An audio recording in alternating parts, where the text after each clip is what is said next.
ಬಿಡಪ್ಪ ನಮ್ ಪೊಲೀಸ್ ಅವ್ರು ಹುಡುಕಾಟ ಪ್ರಾರಂಭಿಸಿದ್ದು ವಿತಿನ್ 2 ಅವರ್ಸ್ ಒಳಗಡೆನೆ ಸೌಜನ್ಯ ಸಿಗ್ತಾಳೆ. ಆದ್ರೆ ಶವ ಆಗಿ ಅವಳ ಕೈಗಳನ್ನ ಅವಳದೇ ದುಪಟ್ಟ ಅಂಡ್ ID ಕಾರ್ಡ್ ಇಂದ ಮರಕ್ಕೆ ಕಟ್ಟಿರ್ತಾರೆ. And most brutal part is ಅವಳ ಯೋನಿ, ಅವಳ ಏನಿತ್ತು ಅದ್ರ ಒಳಗಡೆ 6 ಇಂಚ್ ಮಣ್ಣು ತುಂಬಿರ್ತಾರ. ಓ ಬಿಡಪ್ಪ ನಮ್ ಪೊಲೀಸ್ ಅವ್ರಿಗೆ ತಮ್ಮ ಡ್ಯೂಟಿ ಮೇಲೆ ಎಷ್ಟೊಂದು ನಿಷ್ಠೆ ಇದೆ, ಒಂದೇ ದಿನದಲ್ಲಿ ಆರೋಪಿನ ಹಿಡಿದ್ ಬಿಟ್ರಲ್ಲ ಅಂತ ಪೊಲೀಸ್ ಅವ್ರ ಮೇಲೆ ಫುಲ್ ಒಂಥರ ಹೊಗಳ್ತಾ ಇರ್ತಾರೆ. ಆದ್ರೆ ಪಾಪ ಜನರಿಗೆ ಎಲ್ಲಿ ಗೊತ್ತಿತ್ತು ಈ ಕೇಸ್ ನ ರಿಯಲ್ ಆರೋಪಿ ಬೇರೆ ಯಾರೋ ಇದಾರೆ, ಪೊಲೀಸ್ ಅವರೇ ಈ ಕೇಸ್ ನ ಮಿಸ್ಲೀಡ್ ಮಾಡೋದಕ್ಕೆ ಸುಮ್ನೆ ಸಂತೋಷ್ನ ಅರೆಸ್ಟ್ ಮಾಡಿದ್ದಾರೆ ಅಂತ. ಪೊಲೀಸ್ ಅವರು ಈ ಕೇಸ್ ಅಲ್ಲಿ ಕರಪ್ಟ್ ಆಗಿದ್ದಾರೆ, ಪೊಲೀಸ್ ಅವರೇ ಸತ್ಯ ಮುಚ್ಚಿಡ್ಲಿಕ್ಕೆ ಟ್ರೈ ಮಾಡ್ತಿದ್ದಾರೆ. ಹಾಗಾಗಿ ಈ ಕೇಸ್ ನ ಇನ್ಮುಂದೆ ಪೊಲೀಸ್ ಅವರಲ್ಲದೆ CBI ಅವರು ಇನ್ವೆಸ್ಟಿಗೇಷನ್ ಮಾಡಬೇಕು, ಈ ಕೇಸ್ ನ CBI ಒಪ್ಸಿ ಅಂತ ಅಗೇನ್ ಪ್ರೊಟೆಸ್ಟ್ ಗಳು ಸ್ಟಾರ್ಟ್ ಆಗ್ತವೆ. ಸೌಜನ್ಯ ಕೇಸ್ ಒಂದೇ ಅಲ್ಲ, ನಾರಾಯಣ ಹಾಗೂ ಯಮುನಾ ಕೇಸಲ್ಲೂ, ವೇದವಲ್ಲಿ ಕೇಸಲ್ಲೂ, ಆ ಬ್ಯಾಂಕ್ ಮ್ಯಾನೇಜರ್ ನ ಕೇಸಲ್ಲೂ ಹಾಗೂ ಪದ್ಮಲತಾ ಕೇಸಲ್ಲೂ ಸೀದಾ ಡೈರೆಕ್ಟ್ ಡೌಟ್ ಬರೋದೆ ಊರಿನ ಗೌಡ್ರ ಮೇಲೆ. ಸೌಜನ್ಯ ಕೇಸ್ ಬಿಟ್ಟು ಆ ಇನ್ನೊಂದು ಕೇಸ್ ಯಾವುದು, ಅದಕ್ಕೂ ಸಂತೋಷ್ಗೂ ಏನ್ ಸಂಬಂಧ, ಅದ್ರಲ್ಲಿ ಯಾಕೆ ಸಂತೋಷ್ನ ಪೊಲೀಸ್ ಅವರು ಫಿಟ್ ಮಾಡಿದ್ರು ಅಂತ ಪ್ರತಿಯೊಂದು ಹೇಳ್ತೀನಿ. ನಾನು ಈ ಚಾನೆಲ್ ನ ಸ್ಟಾರ್ಟ್ ಮಾಡ್ದಾಗಿಂದ one of the most requested video ಬಂದು ಸೌಜನ್ಯ ಕೇಸ್ ಬಗ್ಗೆ. ಸರಿ, ನಮ್ ದೂತ ಸಭೆಯ ಪ್ರಜೆಗಳು ಇಷ್ಟೊಂದು ಕೇಳ್ತಿದಾರಲ್ಲ, ಈ ಒಂದು ಕೇಸ್ ಬಗ್ಗೆ ವಿಡಿಯೋ ಮಾಡುವ ಅಂತ ಸೌಜನ್ಯ ಕೇಸ್ ಬಗ್ಗೆ ನಾನು ರಿಸರ್ಚ್ ಸ್ಟಾರ್ಟ್ ಮಾಡ್ದೆ. ಅಂಡ್ ಟ್ರಸ್ಟ್ ಮೀ, ಎಷ್ಟೊಂದು ಕಾಂಪ್ಲೆಕ್ಸ್ ಈ ಒಂದು ಕೇಸ್ ಇದೆ ಅಂತಂದ್ರೆ ನನ್ ತಲೆನೇ ಕೆಟ್ಬಿಡ್ತು. ಬಟ್ ಡೋಂಟ್ ವರಿ, ನಿಮ್ಗಂತೂ ಪ್ರತಿ ಒಂದನ್ನ ತುಂಬಾ ಸಿಂಪಲ್ ಆಗಿ ಅರ್ಥ ಮಾಡಿಸ್ತೀನಿ. ಅನ್ಕೊಳ್ಳಿ, ಒಂದು ಊರು, ಆ ಊರಲ್ಲಿ ಒಂದು ಗೌಡ್ರ ಕುಟುಂಬ ಇದೆ. ಅಂಡ್ ಆ ಗೌಡ್ರ ಕುಟುಂಬ ತುಂಬಾನೇ ಪವರ್ಫುಲ್, ಲೈಕ್ ನಾವು ಮೂವೀಸ್ ಅಲ್ಲಿ ನೋಡ್ತೀವಲ್ಲ ಹಂಗೆ. ಸೊ ಗೌಡ್ರ ಊರು ಬಂದು ಧರ್ಮಸ್ಥಳ ಅಂತ. ಆ ಒಂದು ಊರಲ್ಲಿ ಇವ್ರಿಗೆ ಸಖತ್ ಕಂಟ್ರೋಲ್ ಇರುತ್ತೆ. ಈವನ್ ಅದೇ ಒಂದು ರೀಜನ್ ಅಲ್ಲಿ ಇರುವಂತಹ ಒಂದು ತುಂಬಾನೇ ಪಾಪ್ಯುಲರ್ ದೇವಸ್ಥಾನನು ಸಹ ಇವರೇ ಕಂಟ್ರೋಲ್ ಮಾಡ್ತಿರ್ತಾರೆ. ಆ ಒಂದು ದೇವಸ್ಥಾನ ಇಂದ ಈ ಗೌಡ್ರ ಕುಟುಂಬಕ್ಕೆ ಎಷ್ಟೊಂದು ದುಡ್ಡು ಬರ್ತಾ ಇರುತ್ತೆ ಅಂತಂದ್ರೆ, ಅದೇ ದುಡ್ಡಲ್ಲಿ ಇವರು ಬೇಜನ್ ಪ್ರೈವೇಟ್ ಪ್ರೈಮರಿ ಅಂಡ್ ಹೈಸ್ಕೂಲ್ಸ್ ನ ಸ್ಥಾಪನೆ ಮಾಡಿರ್ತಾರೆ, ಬೇಜನ್ ಪ್ರೈವೇಟ್ ಮೆಡಿಕಲ್ ಕಾಲೇಜಸ್ ಇರ್ತವೆ, ಅಂಡ್ ಬೇಜನ್ ಪ್ರೈವೇಟ್ ದೊಡ್ಡ ಹಾಸ್ಪಿಟಲ್ಸ್ ಇರ್ತವೆ. ಒಟ್ಟಲ್ಲಿ ಹೇಳ್ಬೇಕು ಅಂತಂದ್ರೆ ದುಡ್ಡಿನ ಸುರಿಮಳೆ ಇವ್ರಿಗೆ. ನೋಡಿ, ನಮ್ಮ ಭಾರತ ದೇಶದಲ್ಲಿ ಒಂದು ಕಾನೂನಿದೆ, ದ ರಿಲಿಜಿಯಸ್ ಎಂಡೋಮೆಂಟ್ ಆಕ್ಟ್ 1863 ಅಂತ. ಬೇಸಿಕಲಿ ಈ ಒಂದು ಕಾನೂನು ಏನ್ ಹೇಳುತ್ತೆ ಅಂತಂದ್ರೆ, ಭಾರತದಲ್ಲಿ ಯಾವ್ದೆಲ್ಲ ಹಿಂದೂ ಟೆಂಪಲ್ಸ್ ಇದಾವೋ ಅವೆಲ್ಲ ಗವರ್ಮೆಂಟ್ ಪ್ರಾಪರ್ಟಿ. ಆ ಹಿಂದೂ ಟೆಂಪಲ್ಸ್ ನ ಮ್ಯಾನೇಜ್ಮೆಂಟ್ ಎಲ್ಲ ಗವರ್ಮೆಂಟ್ ಕೈಗೆ ಹೋಗಿ ಗವರ್ಮೆಂಟ್ ಡಿಸೈಡ್ ಮಾಡುತ್ತೆ ಆ ಮ್ಯಾನೇಜ್ಮೆಂಟ್ ಅಲ್ಲಿ ಯಾರ್ ಕೆಲ್ಸಕ್ಕೆ ಇರಬೇಕು, ಯಾರ್ ಕೆಲ್ಸಕ್ಕೆ ಇರಬಾರ್ದು, ಅಂಡ್ ಆ ಟೆಂಪಲ್ ಇಂದ ಬರ್ತಿರುವಂತಹ ಡೊನೇಷನ್ ಅಮೌಂಟ್ ನ ಏನ್ ಮಾಡ್ಬೇಕು ಅಂತ. ಸೊ ಈ ಒಂದು ಕಾನೂನಿನ ಪ್ರಕಾರ ಗವರ್ಮೆಂಟ್ ಇಂಡಿಯಾದಲ್ಲಿ ಇರುವಂತಹ ಆಲ್ಮೋಸ್ಟ್ ಎಲ್ಲಾ ಹಿಂದೂ ಟೆಂಪಲ್ಸ್ ನ ತನ್ನ ಕಂಟ್ರೋಲ್ ಅಲ್ಲಿ ತಗೋತಾ ಇರ್ಬೇಕಾದ್ರೆ ಗವರ್ಮೆಂಟ್ ಅಫಿಷಿಯಲ್ಸ್ ಧರ್ಮಸ್ಥಳ ಶ್ರೀ ಮಂಜುನಾಥ ದೇವಸ್ಥಾನಕ್ಕೂ ರೀಚ್ ಔಟ್ ಮಾಡ್ತಾರೆ. ಅಂಡ್ ಆಗ ಇಷ್ಟು ದಿನ ಟೆಂಪಲ್ ನ ಕಂಟ್ರೋಲ್ ಮಾಡ್ತಿದ್ದಂತಹ ಆ ಗೌಡ್ರ ಕುಟುಂಬ ಏನ್ ಹೇಳುತ್ತೆ ಗೊತ್ತಾ, ಇಲ್ಲ ಇದು ಹಿಂದೂ ಟೆಂಪಲ್ ಅಲ್ಲ, ಇದು ಜೈನ್ ಫ್ಯಾಮಿಲಿಗೆ ಬಿಲಾಂಗ್ ಮಾಡುವಂತಹ ಒಂದು ಪ್ರೈವೇಟ್ ಟೆಂಪಲ್ ಅಂತ ಹೇಳ್ತಾರೆ. ನಾನು ಇಷ್ಟು ದಿನ ಧರ್ಮಸ್ಥಳ ಶ್ರೀ ಮಂಜುನಾಥ ದೇವಸ್ಥಾನ ಒಂದು ಹಿಂದೂ ಟೆಂಪಲ್ ಅಂತ ಅನ್ಕೊಂಡಿದ್ದೆ. ಆದ್ರೆ ಈಗಷ್ಟೇ ನನಗೂ ಗೊತ್ತಾಗಿದ್ದು ಇದು ಹಿಂದೂ ಟೆಂಪಲ್ ಅಲ್ಲ, ಇದು ಒಂದು ಜೈನ್ ಫ್ಯಾಮಿಲಿಗೆ ಬಿಲಾಂಗ್ ಮಾಡುವಂತಹ ಪ್ರೈವೇಟ್ ಜೈನ್ ಟೆಂಪಲ್ ಅಂತ.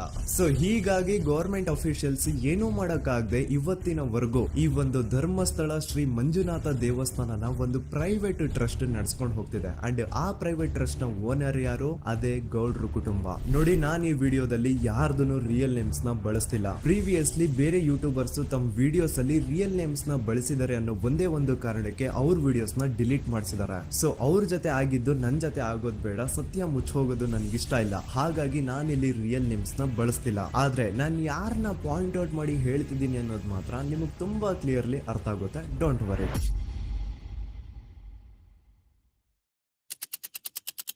ದಿನಾಂಕ 9/10/2012. A very normal day for everyone except Soujanya. Dharmasthala ಹತ್ರ ಇರುವಂತಹ ಪಂಗಳ್ ಅನ್ನೋ ಒಂದು ಸಣ್ಣ ಹಳ್ಳಿಗೆ ಬಿಲಾಂಗ್ ಮಾಡುವಂತಹ ಸೌಜನ್ಯ ತುಂಬಾನೇ ಒಳ್ಳೆ ಹುಡುಗಿ. SDM ಕಾಲೇಜ್ ಆಫ್ ಉಜ್ರಿಯಲ್ಲಿ 2nd PUC ಓದ್ತಿದ್ದಂತಹ ಇವಳು ತುಂಬಾನೇ ಬ್ರೈಟ್ ಸ್ಟೂಡೆಂಟ್ ಕೂಡ. ಸೊ ಒಂದು ದಿನ ಅಂದ್ರೆ 9 ಅಕ್ಟೋಬರ್ 2012 ಬೆಳಿಗ್ಗೆ 7:30-8 ಗಂಟೆ ಹಾಗೆ ಆಸ್ ಯೂಶುವಲ್ ತನ್ನ ಕಾಲೇಜ್ ಹೋಗೋದಕ್ಕೆ ರೆಡಿ ಆಗ್ತಿರ್ತಾಳೆ. ಅವತ್ತು ಮಂಗಳವಾರದ ದಿನ ಅಂಡ್ ಅವತ್ತು ಲೋಕಲ್ ಫೆಸ್ಟಿವಲ್ ಬೇರೆ ಇರುತ್ತೆ, ಹೊಸ ಅಕ್ಕಿ ಅಂತ. ಈ ಒಂದು ಲೋಕಲ್ ಫೆಸ್ಟಿವಲ್ ದಿನ ಮನೆ ಒಳಗಡೆ ಏನೇ ಅಡುಗೆ ಮಾಡಿದ್ರು ಹೊಸ ಅಕ್ಕಿನೇ ಬಳಸಬೇಕು. ಸೊ ಹೊಸ ಅಕ್ಕಿ ತಂದು ಬ್ರೇಕ್ಫಾಸ್ಟ್ ನ ರೆಡಿ ಮಾಡೋಷ್ಟ್ರಲ್ಲಿ ಸೌಜನ್ಯ ಅವ್ರ ತಾಯಿ ತುಂಬಾ ಲೇಟ್ ಮಾಡ್ತಾರೆ. ಸೊ ಕಾಲೇಜ್ಗೆ ಲೇಟ್ ಆಗ್ತಿದೆ ಅಂತ ಈ ಸೌಜನ್ಯ ಟಿಫಿನ್ ಸಹ ಮಾಡದೆ ಹಾಗೆ ಹೋಗ್ತಾಳೆ. ಅವಳ ತಲೆಯಲ್ಲಿ ಏನಿತ್ತು ಅಂತಂದ್ರೆ ಹೆಂಗೋ ಇವತ್ತು ಲೋಕಲ್ ಫೆಸ್ಟಿವಲ್ ಬೇರೆ ಇದೆ, ಹಾಗಾಗಿ ಮೇ ಬಿ ಕಾಲೇಜು ಬೇಗ ಬಿಡ್ಬೋದು. ಸೊ ಮಧ್ಯಾಹ್ನ ಡೈರೆಕ್ಟ್ ಮನೆಗೆ ಬಂದು ಊಟ ಮಾಡುವ ಬಿಡು ಅಂತ ಅವಳು ಅನ್ಕೊಂಡಿರ್ತಾಳೆ. ಆದ್ರೆ ಕಾಲೇಜ್ ಹೋಗಾದ್ಮೇಲೆ ಗೊತ್ತಾಗುತ್ತೆ ಅವತ್ತು ಅವಳಿಗೆ ಸ್ಪೆಷಲ್ ಕ್ಲಾಸಸ್ ಬೇರೆ ಇದೆ ಅಂತ.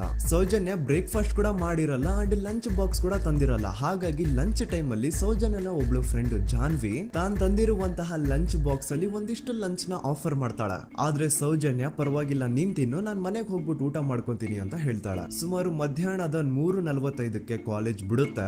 ಸೌಜನ್ಯ ಕಾಲೇಜ್ ಇಂದ ಬಸ್ ಅಲ್ಲಿ ಬಂದು ನೇತ್ರಾವತಿ ಬಸ್ ಸ್ಟಾಪ್ ಹತ್ರ ಇಳ್ಕೋತಾಳೆ. ಅವಳ ಜೊತೆ ಅವಳ ಕ್ಲಾಸ್ ಮೇಟ್ಸ್ ಅಂಡ್ ಫ್ರೆಂಡ್ಸ್ ಎಲ್ಲ ಇರ್ತಾರೆ. ಸೊ ಅವ್ರಿಗೆಲ್ಲ ಬಾಯ್ ಹೇಳ್ಬಿಟ್ಟು ಸೌಜನ್ಯ ತನ್ನ ಮನೆ ಕಡೆಗೆ ಹೊರಡ್ತಾಳೆ. ನೇತ್ರಾವತಿ ಬಸ್ ಸ್ಟಾಪ್ ಇಂದ ಸೌಜನ್ಯ ಮನೆಗೆ 20 ಮಿನಿಟ್ಸ್ ನ ವಾಕ್ ಇರುತ್ತೆ. ಮ್ಯಾಕ್ಸ್ ಟು ಮ್ಯಾಕ್ಸ್ 30 ಮಿನಿಟ್ ಹಿಡಿಬಹುದು. ಸೊ ಸೌಜನ್ಯ ನಡ್ಕೊಂಡು ಮನೆ ಕಡೆಗೆ ಹೋಗ್ತಾ ಇರ್ತಾಳೆ. ಒಂದ್ ಸ್ವಲ್ಪ ದೂರದಲ್ಲಿ ಪ್ರಕೃತಿ ಹಾಸ್ಪಿಟಲ್ ಅಂತ ಒಂದಿರುತ್ತೆ. ಅಲ್ಲಿನ ಸೆಕ್ಯೂರಿಟಿ ಗಾರ್ಡ್ ಸೌಜನ್ಯ ನಡ್ಕೊಂಡು ಹೋಗ್ತಾ ಇರೋದನ್ನ ನೋಡ್ತಾನೆ ಕೂಡ. ನಂತರ ಸೌಜನ್ಯ ಒಂದು 10 ನಿಮಿಷ ಹಂಗೆ ಮುಂದೆ ನಡ್ಕೊಂಡು ಹೋಗಾದ್ಮೇಲೆ ಸೌಜನ್ಯಗೆ ತನ್ನ ಮಾವ ಸಿಗ್ತಾರ. ಅವರು ಸೌಜನ್ಯನ ನೋಡಿ ಮಾತಾಡಿಸ್ತಾರೆ. ಯಾಕಮ್ಮ ಕಾಲೇಜಿಂದ ಇಷ್ಟು ಲೇಟ್ ಬರ್ತಿದೀಯಾ ಅಂತ ಕೇಳ್ತಾರೆ. ಆಗ ಸೌಜನ್ಯ ಇಲ್ಲ ಮಾವ, ಕಾಲೇಜಲ್ಲಿ ಸ್ಪೆಷಲ್ ಕ್ಲಾಸ್ ಇತ್ತು ಹಾಗಾಗಿ ಲೇಟ್ ಆಗ್ಬಿಡ್ತು ಅಂತ ಹೇಳಿ ಒಂದೆರಡು ಮಾತಾಡಿಸಿ ನಂತರ ತನ್ನ ಮನೆ ಕಡೆ ತಾನು ಹೊರಡ್ತಾಳ. ಈಗ ಆ ಒಂದು ಪಾಯಿಂಟ್ ಇಂದ ಸೌಜನ್ಯಗೆ ತನ್ನ ಮನೆ ಹೋಗ್ಲಿಕ್ಕೆ 10 ನಿಮಿಷ ಬೇಕು. ಮ್ಯಾಕ್ಸ್ ಟು ಮ್ಯಾಕ್ಸ್ 20 ಮಿನಿಟ್ ಅನ್ಕೊಳ್ಳಿ. 3:45ಕ್ಕೆ ಕಾಲೇಜ್ ಬಿಟ್ರೆ ಅರೌಂಡ್ 4:30ಗೆ ಮನೇಲಿ ಇರ್ಬೇಕಾಗಿದ್ದು ಹುಡುಗಿ 6:30 7 ಗಂಟೆ ಆಗಿದ್ರು ಮನೆಗೆ ಸೇರಿರಲ್ಲ. ಸೊ ಮನೇಲಿ ಸೌಜನ್ಯ ಅವ್ರ ತಾಯಿಗೆ ಟೆನ್ಷನ್ ಸ್ಟಾರ್ಟ್ ಆಗುತ್ತೆ. ಏನಪ್ಪ ಈ ಹುಡುಗಿ ಎಷ್ಟೊತ್ತಾದ್ರೂ ಇನ್ನು ಮನೆಗ್ ಬಂದಿಲ್ವಲ್ಲ ಅಂತ. ಸೊ ಅವ್ರೇನ್ ಮಾಡ್ತಾರೆ, ಸೌಜನ್ಯ ಅವ್ರ ತಂದೆ ಕಾಲ್ ಮಾಡ್ಬಿಟ್ಟು ರೀ ಹಿಂಗೆ 3:30 ಗಂಟೆಗೆ ಕಾಲೇಜಿಂದ ಮನೆಗ್ ಬರ್ತಿದ್ದಿದ್ ನಮ್ ಹುಡುಗಿ ಇವತ್ತು 7 ಗಂಟೆ ಆದ್ರೂ ಇನ್ನು ಮನೆಗ್ ಬಂದಿಲ್ಲ, ನೀವು ಸ್ವಲ್ಪ ಬೇಗ ಮನೆಗ್ ಬಂದು ವಿಚಾರಿಸಿ ಅಂತ ಗಾಬ್ರಿಲಿ ಹೇಳ್ತಾರ. ಸರಿ ಅಂತ ಸೌಜನ್ಯ ಅವ್ರ ತಂದೆ ಮನೆಗ್ ಬಂದ್ಬಿಟ್ಟು ಸೌಜನ್ಯನ ಫ್ರೆಂಡ್ಸ್ ಕ್ಲಾಸ್ ಮೇಟ್ಸ್ ಯಾರ್ದೆಲ್ಲ ಅವ್ರ ಹತ್ರ ನಂಬರ್ ಇರುತ್ತೋ ಅವ್ರಿಗೆಲ್ಲ ಕಾಲ್ ಮಾಡ್ಬಿಟ್ಟು ಸೌಜನ್ಯ ಬಗ್ಗೆ ಕೇಳ್ತಾರ. ನಮ್ ಹುಡುಗಿ ಏನಾದ್ರೂ ನಿಮ್ ಮನೆಗ್ ಬಂದಿದ್ದಾಳ ಅಮ್ಮ ಅಂತ. ಆದ್ರೆ ಸೌಜನ್ಯನ ಫ್ರೆಂಡ್ಸ್ ಅಂಡ್ ಕ್ಲಾಸ್ ಮೇಟ್ಸ್ ಎಲ್ಲ ಇಲ್ಲ ಅಂಕಲ್ ನಮ್ಮ ಮನೆಗಂತೂ ಸೌಜನ್ಯ ಏನು ಬಂದಿಲ್ಲ, ಅವಳು ಬಸ್ ಸ್ಟಾಪ್ ಇಂದ ಸೀದಾ ನಿಮ್ ಮನೆ ಕಡೆಗೇನೆ ಹೊರಟ್ಲಲ್ವಾ, ಯಾಕೆ ಇನ್ನೂ ಬಂದಿಲ್ವಾ ಅಂತ ಕೇಳ್ತಾರ. ಆಗ ಸೌಜನ್ಯ ಅವ್ರ ತಂದೆ ಇಲ್ಲಮ್ಮ ಬಂದಿಲ್ಲ ಹಾಗಾಗಿನೇ ಕಾಲ್ ಮಾಡಿರೋದು ಅಂತ ಹೇಳಿ ಕಾಲ್ ಕಟ್ ಮಾಡ್ತಾರ. ದೆನ್ ಸೌಜನ್ಯ ಅವ್ರ ತಂದೆ ಸೌಜನ್ಯ ಅವ್ರ ಮಾವ ಕಾಲ್ ಮಾಡ್ತಾರ. ಅಳಿಯ ಎಲ್ಲಿದ್ಯಾ, ನನ್ ಮಗಳು ಇನ್ನು ಮನೆಗ್ ಬಂದಿಲ್ಲ, ನೀನೇನಾದ್ರೂ ಅವಳನ್ನ ನೋಡ್ದ ಅಂತ ಕೇಳ್ತಾರ. ಆ ಕಡೆಯಿಂದ ಅವರು ಸೌಜನ್ಯನ ಮಾವ ಹೇಳ್ತಾರೆ, ಹ್ಞೂ ನಾನ್ ನೋಡ್ದೆ 4:15 ಹಾಗೆ ಆ ಹುಡುಗಿ ಕಾಲೇಜಿಂದ ಬರ್ಬೇಕಾದ್ರೆ ನನಗ್ ಕಾಣಿಸಿದ್ಲು, ನಾನ್ ಸ್ವಲ್ಪ ಮಾತಾಡ್ದೆ ಅವಳ ಹತ್ರ, ಅದಾದ್ಮೇಲೆ ಅವಳು ಮನೆ ಕಡೆ ಹೋದ್ಲಲ್ಲ, ಯಾಕೆ ಇನ್ನೂ ಬಂದಿಲ್ವಾ ಅಂತ ಅವರೇ ಉಲ್ಟಾ ಕ್ವಶನ್ ಕೇಳ್ತಾರ. ಈ ಕಡೆ ಸೌಜನ್ಯ ಅವ್ರ ತಂದೆ ಇಲ್ಲ 7 ಗಂಟೆ ಆದ್ರೂ ಮಗು ಇನ್ನು ಮನೆಗ್ ಬಂದಿಲ್ಲ, ನಮ್ಗೆ ಯಾಕೋ ತುಂಬಾ ಗಾಬರಿ ಆಗ್ತಿದೆ, ನೀನೊಂದ್ ಕೆಲ್ಸ ಮಾಡು ನಮ್ಮವ್ರನ್ನೆಲ್ಲ ಸೇರ್ಸು ಎಲ್ರೂ ಸೇರಿ ಹುಡುಕುವ ಅವಳನ್ನ ಅಂತ ಸುಮಾರು ರಾತ್ರಿ 7 ಗಂಟೆಯಿಂದ ಹಿಡಿದು 11 ಗಂಟೆವರೆಗೂ ಸೌಜನ್ಯನ ಮನೆಯವರು ಅಂಡ್ ಊರಿನ ಜನ 200-300 ಜನ ಸೇರ್ಕೊಂಡು ಸೌಜನ್ಯನ ಹುಡುಕ್ತಾರೆ. ಆದ್ರೆ ಸೌಜನ್ಯನ ಒಂದು ಸುಳಿವು ಸಿಗಲ್ಲ. ಸೊ ಕೊನೆಗೆ ಸಹಾಯ ಕೇಳ್ತಾ ರಾತ್ರಿ 11 ಗಂಟೆ ಹಾಗೆ ಸೌಜನ್ಯನ ತಂದೆ ತಾಯಿ ಅಂಡ್ ಊರಿನ ಜನ ಎಲ್ಲ ಬೆಳ್ತಂಗಡಿ ಪೊಲೀಸ್ ಸ್ಟೇಷನ್ ಹತ್ರ ಹೋಗ್ತಾರ. ಅಲ್ಲಿ ಪೊಲೀಸ್ ಅವ್ರ ಹತ್ರ ಕಾಲೇಜ್ ಹೋಗಿದ್ ನಮ್ ಹುಡುಗಿ ಇಷ್ಟೊತ್ತಾದ್ರೂ ಇನ್ನು ಮನೆಗ್ ಬಂದಿಲ್ಲ, ಎಷ್ಟು ಹುಡುಕಿದ್ರು ಸಿಗ್ತಾ ಇಲ್ಲ, ಸೊ ಪ್ಲೀಸ್ ಒಂದು ಮಿಸ್ಸಿಂಗ್ ರಿಪೋರ್ಟ್ ನ ಫೈಲ್ ಮಾಡಿ ನಮ್ ಹುಡುಗಿನ ಹುಡುಕೊಡಿ ಅಂತ ಕೇಳ್ಕೊತಾರ. ಆದ್ರೆ ಪೊಲೀಸ್ ಅವರು ಒಪ್ಪಲ್ಲ. ಇಲ್ಲ ಯಾವುದೇ ಪರ್ಸನ್ ಮಿಸ್ಸಿಂಗ್ ಆದ್ರೆ ಆಫ್ಟರ್ 24 ಅವರ್ಸ್ ಆದ್ಮೇಲೆನೆ ರಿಪೋರ್ಟ್ ಫೈಲ್ ಮಾಡಕ್ಕಾಗೋದು. ಸೊ ನೀವ್ ಒಂದ್ ಕೆಲ್ಸ ಮಾಡಿ, ಈಗ ಮನೆಗ್ ಹೋಗಿ ನಾಳೆ ಬೆಳಿಗ್ಗೆವರೆಗೂ ನೋಡಿ, ನಾಳೆ ಬೆಳಿಗ್ಗೆವರೆಗೂ ನಿಮ್ ಮಗಳು ನಿಮ್ ಮನೆಗ್ ಬಂದಿಲ್ಲ ಅಂತಂದ್ರೆ ಆಗ ಬಂದ್ಬಿಟ್ಟು ಮಿಸ್ಸಿಂಗ್ ರಿಪೋರ್ಟ್ ನ ಫೈಲ್ ಮಾಡಿಸಿ ಅಂತ ಹೇಳಿ ಕಳಿಸ್ತಾರ. ಆಗ ಆಲ್ಮೋಸ್ಟ್ ಮಿಡ್ ನೈಟ್ ಆಗಿರೋದ್ರಿಂದ ಅಂಡ್ ಮಳೆ ಬೇರೆ ತುಂಬಾ ಜೋರಾಗಿ ಬರ್ತಾ ಇರುತ್ತೆ. ಸೊ ಈ ಸಿಚುವೇಶನ್ ಅಲ್ಲಿ ಸೌಜನ್ಯನ ಹುಡುಕ್ಲಿಕ್ಕೆ ಆಗಲ್ಲ. ನಾಳೆ ಬೆಳಿಗ್ಗೆ ಸೇರ್ಕೊಂಡು ಅಗೇನ್ ಎಲ್ರು ಸೌಜನ್ಯನ ಹುಡುಕುವ ಅಂತ ಸೌಜನ್ಯನ ಮನೆಯವರು ಅಂಡ್ ಊರಿನ ಜನ ಎಲ್ರು ತಮ್ಮ ಮನೆಗೆ ಹೋಗ್ಬಿಡ್ತಾರ. ನೆಕ್ಸ್ಟ್ ದಿನ ಅಂದ್ರೆ 10 ಅಕ್ಟೋಬರ್ 2012 ಬುಧವಾರದ ದಿನ ಬೆಳಿಗ್ಗೆ 10 ಗಂಟೆ ಹಾಗೆ ಸೌಜನ್ಯನ ಮನೆಯವರು ಅಂಡ್ ಊರಿನ 200-300 ಜನ ಸೇರ್ಕೊಂಡು ಅಗೇನ್ ಸೌಜನ್ಯಗೋಸ್ಕರ ಹುಡುಕಾಟ ಸ್ಟಾರ್ಟ್ ಮಾಡ್ತಾರ. ಹುಡುಕಾಟ ಪ್ರಾರಂಭಿಸಿದ್ದು ವಿತಿನ್ 2 ಅವರ್ಸ್ ಒಳಗಡೆನೆ ಸೌಜನ್ಯ ಸಿಗ್ತಾಳೆ. ಆದ್ರೆ ಶವ ಆಗಿ ಆ 200-300 ಊರಿನ ಜನ ಎಲ್ಲ ಸೇರ್ಕೊಂಡು ಏನ್ ಸೌಜನ್ಯನ ಹುಡುಕ್ತಾ ಇದ್ರು ಅದರಲ್ಲಿ ಯಾರೋ ಒಬ್ರಿಗೆ ಸೌಜನ್ಯನ ಮನೆಯಿಂದ ಕೇವಲ 10 ನಿಮಿಷ ದೂರದಲ್ಲಿರುವಂತಹ ಒಂದು ಹಳ್ಳನ ದಡದಲ್ಲಿ ಸೌಜನ್ಯನ ಸೌಜನ್ಯನ ಮೃತದೇಹ ಸಿಗುತ್ತೆ. ಈಗ ಸತ್ತಿರುವಂತಹ ಸೌಜನ್ಯನ ಡೆಡ್ ಬಾಡಿ ಯಾವ ಒಂದು ಕಂಡೀಷನ್ ಅಲ್ಲಿ ಇತ್ತು ಅಂತ ಹೇಳ್ತೀನಿ, ಸ್ವಲ್ಪ ಗಮನ ಇಟ್ಟು ಕೇಳಿಸ್ಕೊಳ್ಳಿ. ಅವಳ ಕೈಗಳನ್ನ ಅವಳದೇ ದುಪಟ್ಟ ಅಂಡ್ ID ಕಾರ್ಡ್ ಇಂದ ಮರಕ್ಕೆ ಕಟ್ಟಿರ್ತಾರೆ. ಅವಳ ಬಾಡಿ ಎಲ್ಲ ನೇಕೆಡ್ ಇರುತ್ತೆ, ಮೈ ಮೇಲೆ ಸರಿಯಾದ ಬಟ್ಟೆ ಇರಲ್ಲ, ಮೈ ಮೇಲೆ ಮಲ್ಟಿಪಲ್ ಕಟ್ ಮಾರ್ಕ್ಸ್ ಇರುತ್ತೆ, ತುಂಬಾ ಜೋರಾಗಿ ಹೊಡೆದಿರುವಂತಹ ಗಾಯಗಳು ಮೈ ಮೇಲೆ ಎದ್ದು ಕಾಣಿಸ್ತಿರ್ತವೆ. ಅವಳ ರಿಪ್ಸ್ ಎದೆ ಭಾಗದ ಮೂಳೆಗಳೆಲ್ಲ ಮುರಿದು ಹೋಗ್ಬಿಟ್ಟಿರ್ತವೆ. And most brutal part is ಅವಳ ಯೋನಿ, ಅವಳ ಏನಿತ್ತೋ ಅದ್ರ ಒಳಗಡೆ 6 ಇಂಚ್ ಮಣ್ಣು ತುಂಬಿರ್ತಾರೆ. ಆ ಬಾಡಿ ಕಂಡೀಷನ್ ನ ನೋಡಿದಾದ್ಮೇಲೆ ಒಂದಂತೂ ತುಂಬಾ ಕ್ಲಿಯರ್ ಆಗಿ ಅರ್ಥ ಆಗುತ್ತೆ, ಅವಳನ್ನ ಯಾರೋ ತುಂಬಾ ಫೋರ್ಸ್ಫುಲಿ ಮಾಡಿ ನಂತರ ನಿರ್ದಯವಾಗಿ ಸಾಯಿಸಿದ್ದಾರೆ ಅಂತ. ಇಲ್ಲಿ ಕ್ರಿಮಿನಲ್ಸ್ ನ ಬುದ್ಧಿವಂತಿಕೆ ನೋಡಿ ಪೊಲೀಸ್ ಅವ್ರಿಗೆ ಏನೂ ಸುಳಿವು ಸಿಗ್ಬಾರ್ದು ಅಂತ ಅವಳ ಯೋನಿ ಒಳಗಡೆ 6 ಇಂಚ್ ಅಷ್ಟು ಮಣ್ಣು ತುಂಬ ಹೋಗಿರ್ತಾರೆ. ಸೊ ದೆನ್ ಪೊಲೀಸ್ ಅವ್ರಿಗೆ ವಿಷಯ ಗೊತ್ತಾಗುತ್ತೆ. ಅವರು ಸ್ಪಾಟ್ ಗೆ ಬಂದು ಸೌಜನ್ಯನ ಬಾಡಿನ ರಿಕವರ್ ಮಾಡಿ ಆ ಒಂದು ಸ್ಪಾಟ್ ನ ಕಂಪ್ಲೀಟ್ ಸೀಸ್ ಮಾಡ್ತಾರೆ. ಒಬ್ಳು ಸಾಮಾನ್ಯ ಮಿಡಲ್ ಕ್ಲಾಸ್ ಹುಡುಗಿ, ಒಬ್ಳು ವೆರಿ ಬ್ರೈಟ್ ಸ್ಟೂಡೆಂಟ್ ನ ಈ ಮಟ್ಟಿಗೆ ಇಷ್ಟು ನಿರ್ದಯವಾಗಿ ಸಾಯಿಸಿರೋದು ಯಾರು? ಇನ್ ಕೇಸ್ ಏನಾದ್ರೂ ಈ ಕ್ರೈಮ್ ಮಾಡಿದವನು ಸಿಕ್ಕಿ ಬಿದ್ರೆ ಅವನ್ನ ಸುಮ್ನೆ ಬಿಡಬಾರ್ದು ಅಂತ ಜನ ಆಕ್ರೋಶ ವ್ಯಕ್ತಪಡಿಸ್ತಾರೆ. ಅಂಡ್ ಗೆಸ್ ವಾಟ್, ನಮ್ ಪೊಲೀಸ್ ಅವರು ಇಷ್ಟೊಂದು ಫಾಸ್ಟ್ ಆಗಿ ಇನ್ವೆಸ್ಟಿಗೇಷನ್ ಕಂಪ್ಲೀಟ್ ಮಾಡ್ತಾರೆ ಅಂತ ನಾನಂತೂ ಎಕ್ಸ್ಪೆಕ್ಟ್ ಮಾಡಿರ್ಲಿಲ್ಲ. ಅಂಡ್ ಈವನ್ ಈ ಒಂದು ವಿಷಯದಿಂದ ಊರಿನ ಜನನು ಶಾಕ್ ಆಗ್ತಾರೆ. ಸೌಜನ್ಯ ಬಾಡಿ ಸಿಕ್ಕಿದ್ದ ನೆಕ್ಸ್ಟ್ ದಿನ ಅಂದ್ರೆ 11 ಅಕ್ಟೋಬರ್ 2012 ಸಂಜೆ 5 ಗಂಟೆ ಹಾಗೆ ಯಾರು ಸೌಜನ್ಯನ ಪಂಡು ಮರ್ಡರ್ ಮಾಡಿದ್ನೋ ಆ ಕ್ರಿಮಿನಲ್ ಕೂಡ ಸಿಕ್ಕಿ ಬೀಳ್ತಾನೆ. ಈಗ ನೀವು ಥಿಂಕ್ ಮಾಡ್ಬೋದು, ಸೌಜನ್ಯನ ಯಾರು ಮರ್ಡರ್ ಮಾಡಿದ್ರು ಅಂಡ್ ಯಾರ ಕ್ರೈಮ್ ನ ಮಾಡಿದ್ರು ಅವನು ನೆಕ್ಸ್ಟ್ ದಿನಾನೇ ಸಿಕ್ಕಿ ಬಿದ್ದ. ಹಾಗಿದ್ರೆ ಈ ಕೇಸ್ ಯಾವಾಗ್ಲೂ ಕ್ಲೋಸ್ ಆಗ್ಬಿಡ್ಬೇಕಿತ್ತು. ಆದ್ರೂ ಸ್ಟಿಲ್ ಇವತ್ತಿನ ದಿನವರೆಗೂ ಯಾಕೆ ಈ ಕೇಸು ಪದೇ ಪದೇ ನ್ಯೂಸ್ ಅಲ್ಲಿ ಬರುತ್ತೆ ಅಂದ್ರೆ, ನಮ್ ದೂತ ಸಭೆಯ ಪ್ರಜೆಗಳೇ ರೆಡಿ ಆಗಿ, ಆರೋಪಿ ಸಿಕ್ಕಾದ್ಮೇಲೆ ಈ ಕೇಸು ಕ್ಲೋಸ್ ಆಗಿಲ್ಲ. ಆಕ್ಚುಲಿ ಈ ಕೇಸು ಓಪನ್ ಆಗಿದ್ದೆ ಈಗ. ನನ್ನ ವೋಲ್ಟಾ ಸ್ಮಾರ್ಟ್ ಏರ್ ಎಸಿ ಇದು ಸೂಪರ್ ಸೈಲೆಂಟ್ ಆಗಿ ನಡೆಯುತ್ತೆ ಮತ್ತು ಇದರ ಸ್ಲೀಪ್ ಮೋಡ್ ಬಾಡಿ ಅಗತ್ಯಕ್ಕನುಸಾರ ರೂಮ್ ಅನ್ನು ಕೂಲ್ ಆಗಿಸುತ್ತೆ. ಸೋ ಸ್ಮಾರ್ಟ್, ಗಲಾಟೆ ಕಮ್ಮಿ, ಕೆಲಸ ಜಾಸ್ತಿ.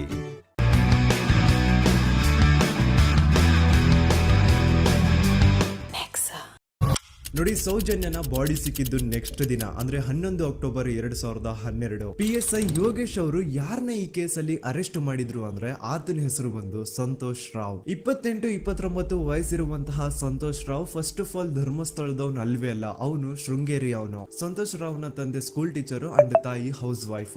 ಸಂತೋಷ್ ಮೊದ್ಲಿಂದನೂ ಒಂದ್ ಸ್ವಲ್ಪ ಮೆಂಟಲಿ ಇಲ್ಲಿರೋದ್ರಿಂದ ಅವನಿಗೆ ವಿದ್ಯೆ ಬರಹ ಅನ್ನೋದು ತಲೆಗೆ ಹೋಗಿರಲ್ಲ. ಹಾಗಾಗಿ ಅವನು ಶೃಂಗೇರಿಯಲ್ಲಿ ಒಂದು ಹೋಟೆಲ್ ಅಲ್ಲಿ ಕೆಲಸ ಮಾಡ್ತಿರ್ತಾನೆ. ಮೆಂಟಲಿ ಅನ್ಸ್ಟೇಬಲ್ ಇದ್ರೂ ಸಹ ಈತನಿಗೆ ದೇವ್ರ ಮೇಲೆ ಬಹಳ ನಂಬಿಕೆ ಇರುತ್ತೆ. ಹಾಗಾಗಿ ತಿಂಗಳಿಗೆ ಒಮ್ಮೆ ಆದ್ರೂ, ಅಟ್ಲೀಸ್ಟ್ 2 ತಿಂಗಳಿಗೆ ಒಮ್ಮೆ ಆದ್ರೂ ಈತ ಯಾವ್ದಾದ್ರು ಒಂದು ಪುಣ್ಯಕ್ಷೇತ್ರಕ್ಕೆ ವಿಸಿಟ್ ಮಾಡಿ ಬರ್ತಿರ್ತಾನೆ. ಹಾಗೇನೆ ಈ ಸತಿನೂ ಸಹ ಈತ ಧರ್ಮಸ್ಥಳಕ್ಕೆ ಬಂದಿರ್ತಾನೆ. ಇವನು ಧರ್ಮಸ್ಥಳಕ್ಕೆ ಬಂದಿದ್ದು ದಿನಾಂಕ 9 ಅಕ್ಟೋಬರ್ 2012. ಈ ದಿನಾಂಕನ ಸ್ವಲ್ಪ ನೋಟ್ ಮಾಡಿ ಇಟ್ಕೊಳ್ಳಿ, ಯಾಕಂತಂದ್ರೆ ಮುಂದೆ ಈ ಕೇಸಲ್ಲಿ ಇದೇ ಮೇಜರ್ ಟರ್ನಿಂಗ್ ಪಾಯಿಂಟ್. ಸೊ ಸೌಜನ್ಯನ ಡೆತ್ ಆಗಿಂತ ಒಂದು ದಿನ ಹಿಂದೆ ಧರ್ಮಸ್ಥಳಕ್ಕೆ ಬಂದಿರುವಂತಹ ಸಂತೋಷ್ ರಾವ್ಗೆ ಎಲ್ಲೂ ಉಳ್ಕೊಳ್ಳಿಕ್ಕೆ ಹೋಟೆಲ್ ಅಲ್ಲಿ ಅಥವಾ ಲಾಡ್ಜ್ ಅಲ್ಲಿ ರೂಮ್ ಸಿಗಲ್ಲ. ರೀಸನ್ ಇಷ್ಟೇ, ಸಂತೋಷ್ ರಾವ್ ನೋಡ್ಲಿಕ್ಕೆ ಸ್ವಲ್ಪ ಮೆಂಟಲಿ ಅನ್ಸ್ಟೇಬಲ್ ಪರ್ಸನ್ ತರ ಇರ್ತಾನೆ. ಅವನ ಅವತಾರ, ಅವನ ವೇಷಭೂಷಣ ಅಷ್ಟು ಸರಿ ಇರಲ್ಲ. ಹಾಗಾಗಿ ಇವನ್ಗೆ ಯಾವುದೇ ಒಂದು ಹೋಟೆಲ್ ಅಲ್ಲಿ ಅಥವಾ ಲಾಡ್ಜ್ ಅಲ್ಲಿ ಎಲ್ಲಿನೂ ರೂಮ್ ಸಿಗಲ್ಲ. ಸೊ ಉಳ್ಕೊಳ್ಳೋಕೆ ಜಾಗ ಸಿಗದೆ ಇವನೇನ್ ಮಾಡ್ತಾನೆ, ಅಲ್ಲೇ ಹತ್ರದಲ್ಲಿರುವಂತಹ ಬಾಹುಬಲಿ ಬೆಟ್ಟಕ್ಕೆ ಹೋಗಿ ಅಲ್ಲಿರುವಂತಹ ಬಾಹುಬಲಿ ಸ್ಟ್ಯಾಚು ಹತ್ರನೇ ಆಶ್ರಯ ತಗೊಳ್ತಾನೆ. ಅಂಡ್ 1-2 ದಿನ ಅವನು ಅಲ್ಲೇ ಉಳ್ಕೋತಾನೆ ಕೂಡ. ಡೇ ಟೈಮ್ ಅಲ್ಲಿ ಧರ್ಮಸ್ಥಳಕ್ಕೆ ಬಂದು ಧರ್ಮಸ್ಥಳ ಶ್ರೀ ಮಂಜುನಾಥ ದೇವಸ್ಥಾನದಲ್ಲಿದ್ದು ಅಲ್ಲೇ ಪ್ರಸಾದ ಊಟ ಎಲ್ಲ ಮಾಡಿ ನಂತರ ನೈಟ್ ಆಗ್ತಿದ್ದಂಗೆ ಬಾಹುಬಲಿ ಬೆಟ್ಟಕ್ಕೆ ಹೋಗಿ ಆ ಸ್ಟ್ಯಾಚು ಹತ್ರನೇ ಮಲ್ಕೊಳ್ತಿರ್ತಾನೆ. ಸೊ ಒಂದು ದಿನ ಅಂದ್ರೆ 11 ಅಕ್ಟೋಬರ್ 2012 ಸಂಜೆ 5 ಗಂಟೆ ಹಾಗೆ ಈ ಸಂತೋಷ್ ರಾವ್ ತನ್ನ ಪಾಡಿಗೆ ತಾನು ಆ ಬೆಟ್ಟದ ಮೇಲೆ ಕೂತ್ಕೊಂಡು ಸೀನರೀಸ್ ನ ಎಂಜಾಯ್ ಮಾಡ್ತಾ ಇರಬೇಕಾದ್ರೆ ಯಾರೋ ಅದೇ ಊರಿನ 5 ಜನ ಕಿಡಿಗೇಡಿಗಳು ಬಂದು ಇವನ್ ಹತ್ರ ಜಗಳ ತೆಗಿತಾರ. ಈ 5 ಜನ ಯಾರು ಅಂತ ನಂತರ ಹೇಳ್ತೇನೆ. ಸೊ ಈ 5 ಜನ ಕಿಡಿಗೇಡಿಗಳು ಸಂತೋಷ್ ರಾವ್ ಹತ್ರ ಜಗಳ ತೆಗೆದು ಅವನ ಅವಾಚ್ಯ ಶಬ್ದಗಳಿಂದ ಬೈದು ಅವನ್ನ ಹೊಡೆದು, ಅಷ್ಟೇ ಸಾಲದೆ ಆ 5 ಜನ ಸಂತೋಷ್ ರಾವ್ನ ಪೊಲೀಸ್ ಸ್ಟೇಷನ್ಗೆ ಎಳ್ಕೊಂಡ್ ಬಂದು ಇವನು ನಾವು ಬಾಹುಬಲಿ ಬೆಟ್ಟಕ್ಕೆ ಅಂತ ಹೋಗಿದ್ರೆ ಅಲ್ಲಿ ನಮ್ಮ ಮೇಲೆ ಅಟ್ಯಾಕ್ ಮಾಡ್ದ, ಇವ್ನು ನೋಡ್ಲಿಕ್ಕೂ ಸಹ ಒಳ್ಳೆ ಸೈಕೋ ಕಿಲ್ಲರ್ ಇದ್ದಂಗಿದಾನೆ, ನಮ್ಗೆ ಯಾಕೋ ನಿನ್ನೆ ನಮ್ಮ ಊರಲ್ಲಿ ನಡೆದಿರುವಂತಹ ಘಟನೆ ಆ ಸೌಜನ್ಯನ ಅಂಡ್ ಮರ್ಡರ್ ಇವನೇ ಮಾಡಿದಾನೆ ಅಂತ ಡೌಟ್ ಬರ್ತಿದೆ ಅಂತ ಆ 5 ಜನ ಕಿಡಿಗೇಡಿಗಳು ಸಂತೋಷ್ ರಾವ್ನ ಪೊಲೀಸ್ ಅವ್ರ ಹತ್ರ ಹಾಕೊಡ್ತಾರ. ಅಂಡ್ ಪೊಲೀಸ್ ಅವ್ರು ಕೂಡ ಎಂತವ್ರು ನೋಡಿ ಯಾರೋ 5 ಜನ ಕಿಡಿಗೇಡಿಗಳು ಬಂದು ಇವನೇ ಕೊಲೆ ಮಾಡಿದಾನೆ ಅಂತ ಹೇಳಿದ ತಕ್ಷಣ ಹಿಂದೆ ಮುಂದೆ ಕ್ರಾಸ್ ಚೆಕ್ ಮಾಡದೆ ಸಂತೋಷ್ ರಾವ್ನ ಅರೆಸ್ಟ್ ಮಾಡಿ ಸೌಜನ್ಯ ಕೇಸ್ ನ ಆರೋಪಿ ಸಿಕ್ಕಿದಾನೆ ಅಂತ ಎಲ್ಲಾ ಕಡೆ ಘೋಷಣೆ ಮಾಡ್ಬಿಡ್ತಾರ. ಜನರಿಗೆ ಈ ಕಡೆ ಒಂಥರ ನೆಮ್ಮದಿ, ಓ ಬಿಡಪ್ಪ ನಮ್ ಪೊಲೀಸ್ ಅವ್ರಿಗೆ ತಮ್ಮ ಡ್ಯೂಟಿ ಮೇಲೆ ಎಷ್ಟೊಂದು ನಿಷ್ಠೆ ಇದೆ, ಒಂದೇ ದಿನದಲ್ಲಿ ಆರೋಪಿನ ಹಿಡಿದ್ಬಿಟ್ರಲ್ಲ ಅಂತ ಪೊಲೀಸ್ ಅವ್ರ ಮೇಲೆ ಫುಲ್ ಒಂಥರ ಹೊಗಳ್ತಾ ಇರ್ತಾರೆ. ಆದ್ರೆ ಪಾಪ ಜನರಿಗೆ ಎಲ್ಲಿ ಗೊತ್ತಿತ್ತು ಈ ಕೇಸ್ ನ ರಿಯಲ್ ಆರೋಪಿ ಬೇರೆ ಯಾರೋ ಇದಾರೆ, ಪೊಲೀಸ್ ಅವರೇ ಈ ಕೇಸ್ ನ ಮಿಸ್ಲೀಡ್ ಮಾಡೋದಕ್ಕೆ ಸುಮ್ನೆ ಸಂತೋಷ್ ನ ಅರೆಸ್ಟ್ ಮಾಡಿದ್ದಾರೆ ಅಂತ. ಸೊ ಸಂತೋಷ್ ರಾವ್ ಒಂದು ಹುಡುಗಿಯ ರೇಪ್ ಅಂಡ್ ಮರ್ಡರ್ ಕೇಸ್ ಅಲ್ಲಿ ಅರೆಸ್ಟ್ ಆಗಿದ್ದಾನೆ ಅನ್ನೋ ವಿಷಯ ಸಂತೋಷ್ ನ ತಾಯಿಗೆ ಗೊತ್ತಾದಾಗ ಅವ್ರ ಪಾಪ ನೋವಲ್ಲಿ ಕುರ್ಗಿ ಸಾಯ್ತಾರ. ಅಂಡ್ ಇನ್ನು ಅವ್ರ ತಂದೆ ಒಂದು ಕಡೆ ಪಾಪ ಹೆಂಡತಿನ ಕಳ್ಕೊಂಡಿರುವಂತಹ ನೋವು, ಇನ್ನೊಂದು ಕಡೆ ಮಗ ನೋಡಿದ್ರೆ ಯಾವ್ದೋ ಫಾಲ್ಸ್ ಕೇಸ್ ಅಲ್ಲಿ ಅರೆಸ್ಟ್ ಆಗಿದ್ದಾನೆ. ಈ ಕಡೆ ಕೇಸ್ ನ ಇನ್ವೆಸ್ಟಿಗೇಷನ್ ನಡೀತಾ ಇದೆ. ಅಂಡ್ ಇಲ್ಲಿ ನಾನು PSI ಯೋಗೇಶ್ ಅವ್ರ ಬಗ್ಗೆ ಅಂತೂ ಮೆನ್ಷನ್ ಮಾಡ್ಲೇಬೇಕು. ಈ ಪೊಲೀಸ್ ಆಫೀಸರು ಗೊತ್ತಿದ್ದು ಈ ತಪ್ಪನ ಮಾಡಿದ್ರು ಅಥವಾ ಗೊತ್ತಿಲ್ದೇನೆ ಈ ತಪ್ಪನ ಮಾಡಿದ್ರು ನನ್ಗಂತೂ ಗೊತ್ತಿಲ್ಲ. ಸೊ ಇವ್ರು ಏನ್ ಮಾಡ್ತಾರೆ ಅಂತಂದ್ರೆ ಸೌಜನ್ಯನ ಬಾಡಿನ ಪೋಸ್ಟ್ ಮಾರ್ಟಮ್ ಗೆ ಕಳಿಸಿದಾಗ ಡಾಕ್ಟರ್ಸ್ ಹಂಗೋ ಹಿಂಗೋ ಮಾಡಿ ಇಂದ ಕೆಲವೊಂದು ಸ್ಪರ್ಮ್ ನ ಸ್ಯಾಂಪಲ್ಸ್ ಕಲೆಕ್ಟ್ ಮಾಡ್ತಾರ. ಅದನ್ನ ಅವರು PSI ಯೋಗೇಶ್ ಗೆ ಕೊಟ್ಟು ಇದನ್ನ ವಿತಿನ್ 72 ಅವರ್ಸ್ ಒಳಗಡೆ ಇನ್ನೊಂದು ಲ್ಯಾಬ್ ಗೆ ಸಬ್ಮಿಟ್ ಮಾಡಿ ಅಂತ ತುಂಬಾ ಕ್ಲಿಯರ್ ಆಗಿ ಹೇಳ್ತಾರ. ಆದ್ರೆ PSI ಯೋಗೇಶ್ ಆ ಸ್ಪರ್ಮ್ ಸ್ಯಾಂಪಲ್ಸ್ ನ ವಿತಿನ್ 72 ಅವರ್ಸ್ ಒಳಗಡೆ ಲ್ಯಾಬ್ ಕಳ್ಸೋದಿರ್ಲಿ, ಅದನ್ನ 12 ದಿನ ಆದ್ಮೇಲೆ ಲ್ಯಾಬ್ ಕಳಿಸ್ತಾರ. ಅಷ್ಟೊತ್ತಿಗೆ ಆಲ್ರೆಡಿ ಆ ಸ್ಪರ್ಮ್ ಸ್ಯಾಂಪಲ್ಸ್ ಗೆಲ್ಲ ಫಂಗಸ್ ಹಿಡಿದು ಅದು ಅನ್ಫಿಟ್ ಫಾರ್ ಟೆಸ್ಟಿಂಗ್ ಅಂತ ಬರುತ್ತಾ. ಈಗ ನೀವೇ ಹೇಳಿ, ಎಂತ ಡಂಬೆಸ್ಟ್ ಪರ್ಸನ್ ಪೊಲೀಸ್ ಆಫೀಸರ್ ಆಗಿದ್ರು ಅವನ ಹತ್ರ ಒಂದು ಮರ್ಡರ್ ಕೇಸ್ ಬಂದಾಗ ಅವನ ಹತ್ರ ಇರೋ ಮೇನ್ ಸಾಕ್ಷಿನೇ, ಮೇನ್ ಎವಿಡೆನ್ಸ್ ಆ ಹುಡುಗಿಯ ಕಲೆಕ್ಟ್ ಆಗುವಂತಹ ಸ್ಪರ್ಮ್ ಸ್ಯಾಂಪಲ್ಸ್. ಸೊ ಅದನ್ನ ಮೊದಲು ಲ್ಯಾಬ್ ಕಳಿಸಿ ಅದನ್ನ ಐಡೆಂಟಿಫೈ ಮಾಡೋದು ಪೊಲೀಸ್ ಅವರ ಫಸ್ಟ್ ಡ್ಯೂಟಿ. ಆದ್ರೆ ಇಲ್ಲಿ PSI ಯೋಗೇಶ್ ಅವರು ಇದನ್ನೇ ಮರ್ತು ಹೋದ್ರು ಅಂತ ನೋಡಿ. ಯಾವುದೇ ಒಂದು ಕೇಸ್ ಅಲ್ಲಿ ಪೊಲೀಸ್ ಅವರು ಆದಷ್ಟು ಎವಿಡೆನ್ಸ್ ನ ಕಲೆಕ್ಟ್ ಮಾಡೋದಕ್ಕೆ ಟ್ರೈ ಮಾಡ್ತಾರ. ಆದ್ರೆ ಈ ಒಂದು ಕೇಸ್ ಅಲ್ಲಿ ಮಾತ್ರ ಪೊಲೀಸ್ ಅವರು ಎವಿಡೆನ್ಸ್ ನ ಕಲೆಕ್ಟ್ ಮಾಡೋ ಬದಲಾಗಿ ಎವಿಡೆನ್ಸ್ ನ ಡಿಸ್ಟ್ರಾಯ್ ಮಾಡೋದ್ರಲ್ಲಿ ಮುಂದೆ ಇದ್ರು. ಅಷ್ಟೇ ಅಲ್ಲದೆ ಈ ಪೊಲೀಸ್ ಆಫೀಸರ್ ಸೇರ್ಕೊಂಡು ಸಂತೋಷ್ ರಾವ್ಗೆ ಸೆಲ್ ಅಲ್ಲಿ ಎಂತ ಟಾರ್ಚರ್, ಎಂತ ಹಿಂಸೆ ಕೊಡ್ತಾರೆ ಅಂದ್ರೆ ನೆನ್ಸ್ಕೊಂಡ್ರೆ ಮೈ ಜುಮ್ ಅನ್ನುತ್ತಾ. ಹೊಡಿಯೋದು, ಕೆಟ್ಟದಾಗ ಬೈಯೋದು ಇದೆಲ್ಲ common. Most brutal parties Santosh ರಾವ್ನ ಪ್ಯಾಂಟ್ ಬಿಚ್ಚಿ ಅವನ ಪ್ರೈವೇಟ್ ಪಾರ್ಟ್ ಮೇಲೆ ಬಿಸಿ ಕುದೀತಾ ಇರುವಂತಹ ನೀರ್ ಚಲ್ತಾರ. ಈ ಕ್ರೈಮ್ ನೀನೇ ಮಾಡಿದ್ಯಾ ಅಂತ ಒಪ್ಕೋ, ಇಲ್ಲ ಅಂತಂದ್ರೆ ನಿನ್ನ ಸೆಲ್ ಒಳಗಡೆನೆ ಸಾಯಿಸ್ಬಿಡ್ತೀವಿ, ನಿನ್ನ ತಂದೆ ತಾಯಿ ಎಲ್ರು ಸಾಯಿಸ್ಬಿಡ್ತೀವಿ ಅಂತ ಬ್ಲಾಕ್ ಮೇಲ್ ಮಾಡ್ತಾರ. ನೋಡಿ, ಸಂತೋಷ್ ರಾವ್ ಜಾಗದಲ್ಲಿ ನನ್ನಂತ ನಿಮ್ಮಂತ ನಾರ್ಮಲ್ ಪರ್ಸನ್ ಯಾರಾದ್ರೂ ಇದ್ದಿದ್ರೆ ಪೊಲೀಸ್ ಅವರು ಕೊಡ್ತಿರುವಂತಹ ಹಿಂಸೆನ ತಡ್ಕೊಳಕ್ಕಾಗದೆ ಆ ಕ್ರೈಮ್ ಮಾಡಿಲ್ಲ ಅಂದ್ರೂ ಮಾಡಿದೀನಿ ಅಂತ ಒಪ್ಕೊಬಿಡ್ತಾ ಇದ್ವಿ. ಆದ್ರೆ ಸಂತೋಷ್ ರಾವ್ ಮೆಂಟಲಿ ಇಲ್ಲಿರೋದೇ ಅವನ್ಗೆ ಅಡ್ವಾಂಟೇಜ್ ಆಗೋಯ್ತು. ಪೊಲೀಸ್ಗಳು ಸಂತೋಷ್ ರಾವ್ಗೆ ಎಷ್ಟೇ ಹೊಡೆದ್ರು, ಎಷ್ಟೇ ಬೈದ್ರು, ಎಷ್ಟೇ ಬ್ಲಾಕ್ ಮೇಲ್ ಮಾಡಿದ್ರು ಸಂತೋಷ್ ರಾವ್ ಬಾಯಲ್ಲಿ ನಾನ್ ಈ ಕ್ರೈಮ್ ನ ಮಾಡಿಲ್ಲ ಅಂತಾನೆ ಬರುತ್ತೆ ಹೊರತು ಆ ಕ್ರೈಮ್ ನ ಅವನು ಒಪ್ಕೊಳ್ಳೋದೇ ಇಲ್ಲ. ದೆನ್ ಕೋರ್ಟ್ ಟ್ರಯಲ್ಸ್ ಸ್ಟಾರ್ಟ್ ಆಗುತ್ತೆ. ಈ ಕ್ರೈಮ್ ನ ಸಂತೋಷೇ ಮಾಡಿದಾನೆ ಅಂತ ಸೌಜನ್ಯ ಕಡೆಯ ಲಾಯರ್ ವಾದ ಮಾಡ್ತಾನೆ. ಅದಕ್ಕೆ ಆಪೋಸಿಟ್ ಆಗಿ ಸಂತೋಷ್ ರಾವ್ ಕಡೆಯಿಂದ ಒಬ್ರು ಲಾಯರ್ ಇಲ್ಲ ಸಂತೋಷ್ ರಾವ್ ಈ ಕ್ರೈಮ್ ನ ಮಾಡ್ಲಿಕ್ಕೆ ಸಾಧ್ಯನೇ ಇಲ್ಲ ಅಂತ ವಾದ ಮಾಡ್ತಿರ್ತಾರ. ಅಂಡ್ ಕೋರ್ಟ್ ಇಂದ ಆಚೆಗಡೆ ಸಂತೋಷ್ ರಾವ್ ನ ಅಗೇನ್ಸ್ಟ್ ಸ್ಟೂಡೆಂಟ್ಸ್ ಪ್ರೊಟೆಸ್ಟ್ ನಡೆಯುತ್ತೆ, ಪಬ್ಲಿಕ್ ಪ್ರೊಟೆಸ್ಟ್ ನಡೆಯುತ್ತೆ. ಅರೆಸ್ಟ್ ಆಗಿರುವಂತಹ ಸಂತೋಷ್ ರಾವ್ಗೆ ಗಲ್ಲಿಗೇರಿಸ್ರಿ ಅಂತ ಅವ್ರು ಡಿಮ್ಯಾಂಡ್ ಮಾಡ್ತಿರ್ತಾರ. ಸೊ ಹೀಗೆ ಒಂದು 2-3 ವರ್ಷ ಕಳೆದು ಹೋಗುತ್ತಾ. ನಂತರ ಒಂದು ಕೋರ್ಟ್ ಟ್ರಯಲ್ ಅಲ್ಲಿ ಸಂತೋಷ್ ರಾವ್ ಪರವಾಗಿ ಹೋರಾಡ್ತಿದ್ದಂತಹ ಲಾಯರ್ ಯಾಕೆ ಈ ಕೇಸ್ ಅಲ್ಲಿ ಸಂತೋಷ್ ಆರೋಪಿ ಅಲ್ಲ ಅಂತ ಪ್ರೂವ್ ಮಾಡ್ಲಿಕ್ಕೆ ಕೆಲವೊಂದು ಪಾಯಿಂಟ್ಸ್ ನ ಮುಂದೆ ಇಡ್ತಾರ. ಅದೇನಂತಂದ್ರೆ ಮೊದಲನೇದಾಗಿ ಸಂತೋಷ್ ರಾವೇ ಈ ಕ್ರೈಮ್ ನ ಮಾಡಿದಾನೆ ಅಂತ ಒಬ್ರು ಒಂದನ್ನು ಐ ವಿಟ್ನೆಸ್ ಇರಲ್ಲ. ಇನ್ನೊಂದೇನು ಅಂತಂದ್ರೆ ಯಾವೊಂದು ಕಂಡೀಷನ್ ಅಲ್ಲಿ, ಯಾವೊಂದು ಬ್ರೂಟಲ್ ಕಂಡೀಷನ್ ಅಲ್ಲಿ ಸೌಜನ್ಯನ ಬಾಡಿ ಸಿಕ್ಕಿತ್ತೋ ಅದನ್ನ ಗಮನದಲ್ಲಿಟ್ಕೊಂಡು ಸ್ವಲ್ಪ ಪ್ರಾಕ್ಟಿಕಲ್ ಆಗಿ ಥಿಂಕ್ ಮಾಡಿದ್ರೆ ಆ ಒಂದು ಭೀಕರ ಕ್ರೈಮ್ ನ ಒಬ್ನೇ ಮಾಡ್ಲಿಕ್ಕೆ ಸಾಧ್ಯನೇ ಇಲ್ಲ. ಇನ್ನೊಂದು ಪಾಯಿಂಟ್ ಏನು ಅಂತಂದ್ರೆ ಸೌಜನ್ಯನ ಇಂದ ಪೊಲೀಸ್ ಅವ್ರಿಗೆ ಯಾವುದೇ ಸ್ಪರ್ಮ್ ಸ್ಯಾಂಪಲ್ ಸಿಗ್ಬಾರ್ದು ಅಂತ 6 ಇಂಚು ಅಷ್ಟು ಮಣ್ಣು ಹಾಕಿರ್ತಾರ. ಸೊ ಈಗ ನೀವೇ ಹೇಳಿ, ಮೆಂಟಲಿ ಇಲ್ಲಿರುವಂತಹ ಪರ್ಸನ್ಗೆ ಇಷ್ಟೊಂದು ಬುದ್ಧಿವಂತಿಕೆ ಇರುತ್ತಾ ಅನ್ಕೊಳ್ಳಿ. ಅಷ್ಟೊಂದು ಬುದ್ಧಿವಂತಿಕೆ ಅವ್ನಿಗಿದ್ರೂನು ಆ ಕ್ರೈಮ್ ಮಾಡಾದ್ಮೇಲೆ ಅವನ ಆ ಊರಿಂದ ಓಡ್ ಹೋಗ್ಬೋದಾಗಿತ್ತು. ಆದ್ರೆ ಮತ್ತ್ಯಾಕೆ ಅವನು ಅದೇ ಊರಲ್ಲೇ ಇರ್ತಾನೆ. ಅಂಡ್ ಸೌಜನ್ಯ ಕೊನೆಯದಾಗಿ ಪ್ರಕೃತಿ ಹಾಸ್ಪಿಟಲ್ ಮುಂದ್ಗಡೆಯಿಂದ ನಡ್ಕೊಂಡು ಹೋಗ್ತಾ ಇರ್ಬೇಕಾದ್ರೆ ಆ ಪ್ರಕೃತಿ ಹಾಸ್ಪಿಟಲ್ ನ ಸೆಕ್ಯೂರಿಟಿ ಗಾರ್ಡ್ ನೋಡ್ತಾನೆ. ಅಂಡ್ ಪ್ರಕೃತಿ ಹಾಸ್ಪಿಟಲ್ ನ ಆಚೆಗಡೆ CCTV ಕ್ಯಾಮರಾನು ಇರುತ್ತೆ. ಸಡನ್ಲಿ ಆ CCTV ಫುಟೇಜ್ ಕೂಡ ಕಾಣೆ ಆಗ್ಬಿಡುತ್ತಾ. ಇನ್ನೊಂದೇನು ಅಂತಂದ್ರೆ ಸೌಜನ್ಯನ ಅಂಡ್ ಮರ್ಡರ್ ಆಗಿದ್ದು ನೆಕ್ಸ್ಟ್ ದಿನಾನೇ ಪೊಲೀಸ್ ಅವರು ಆರೋಪಿನ ಹಿಡಿದ್ರು. ಸೊ ಹಾಗಿದ್ದಾಗ ಆ ಕಲೆಕ್ಟ್ ಮಾಡಿರುವಂತಹ ಸ್ಪರ್ಮ್ ಸ್ಯಾಂಪಲ್ಸ್ ನ ಲ್ಯಾಬ್ ಗೆ ಕಳಿಸಿ ಇವನೇ ಆರೋಪಿ ಅಂತ ಕನ್ಫರ್ಮ್ ಮಾಡೋ ಬದಲಾಗಿ ಯಾಕೆ ಪೊಲೀಸ್ ಅವರು ಆ ಸ್ಪರ್ಮ್ ಸ್ಯಾಂಪಲ್ಸ್ ನ ತಮ್ಮ ಹತ್ರನೇ ಇಟ್ಕೊಂಡು 12 ದಿನವರೆಗೂ ಅದಕ್ಕೆ ಫಂಗಸ್ ಹಿಡಿಯೋವರೆಗೂ ಕಾದು ಆಮೇಲೆ ಅದನ್ನ ಲ್ಯಾಬ್ ಕಳಿಸಿದ್ರು. ಅಂಡ್ ಮೇನ್ ಇಂಪಾರ್ಟೆಂಟ್ ಆಗಿ ಸಂತೋಷ್ ರಾವ್ಗೆ ಒಂದು ಗುಪ್ತ ರೋಗ ಇರುತ್ತೆ, ಅದೇ ಫಿಮೋಸಿಸ್ ಅಂತ. ಈ ಕಾಯಿಲೆ ಏನು ಅಂತ ನಾನು ಈ ವಿಡಿಯೋದಲ್ಲಿ ಡೀಟೇಲ್ಡ್ ಆಗಿ ಎಕ್ಸ್ಪ್ಲೈನ್ ಮಾಡ್ಲಿಕ್ಕೆ ಆಗಲ್ಲ. ಜಸ್ಟ್ ತಿಳ್ಕೊಳ್ಳಿ, ಈ ಒಂದು ಕಾಯಿಲೆ ಇರೋರು ಇಂಟಿಮಸಿ ಮಾಡ್ಲಿಕ್ಕೆ ಆಗಲ್ಲ. ಇನ್ ಕೇಸ್ ಮಾಡಿದ್ರು ಅವರು ಸುಖ ಅಲ್ಲ ನರಕ ಕಾಣ್ತಾರ. ಸೊ ಇಷ್ಟೆಲ್ಲ ವ್ಯಾಲಿಡ್ ಪಾಯಿಂಟ್ಸ್, ಇಷ್ಟೆಲ್ಲ ಫ್ಯಾಕ್ಟ್ಸ್ ಕಣ್ ಮುಂದೆ ಇರಬೇಕಾದ್ರೆ ಸ್ಟಿಲ್ ಪೊಲೀಸ್ ಅವರು ಯಾಕೆ ಈ ಕ್ರೈಮ್ ನ ಸಂತೋಷ್ ರಾವೇ ಮಾಡಿದಾನೆ ಅಂತ ಇವನ್ ಹಿಂದೆ ಬಿದ್ದಿದ್ದಾರೆ.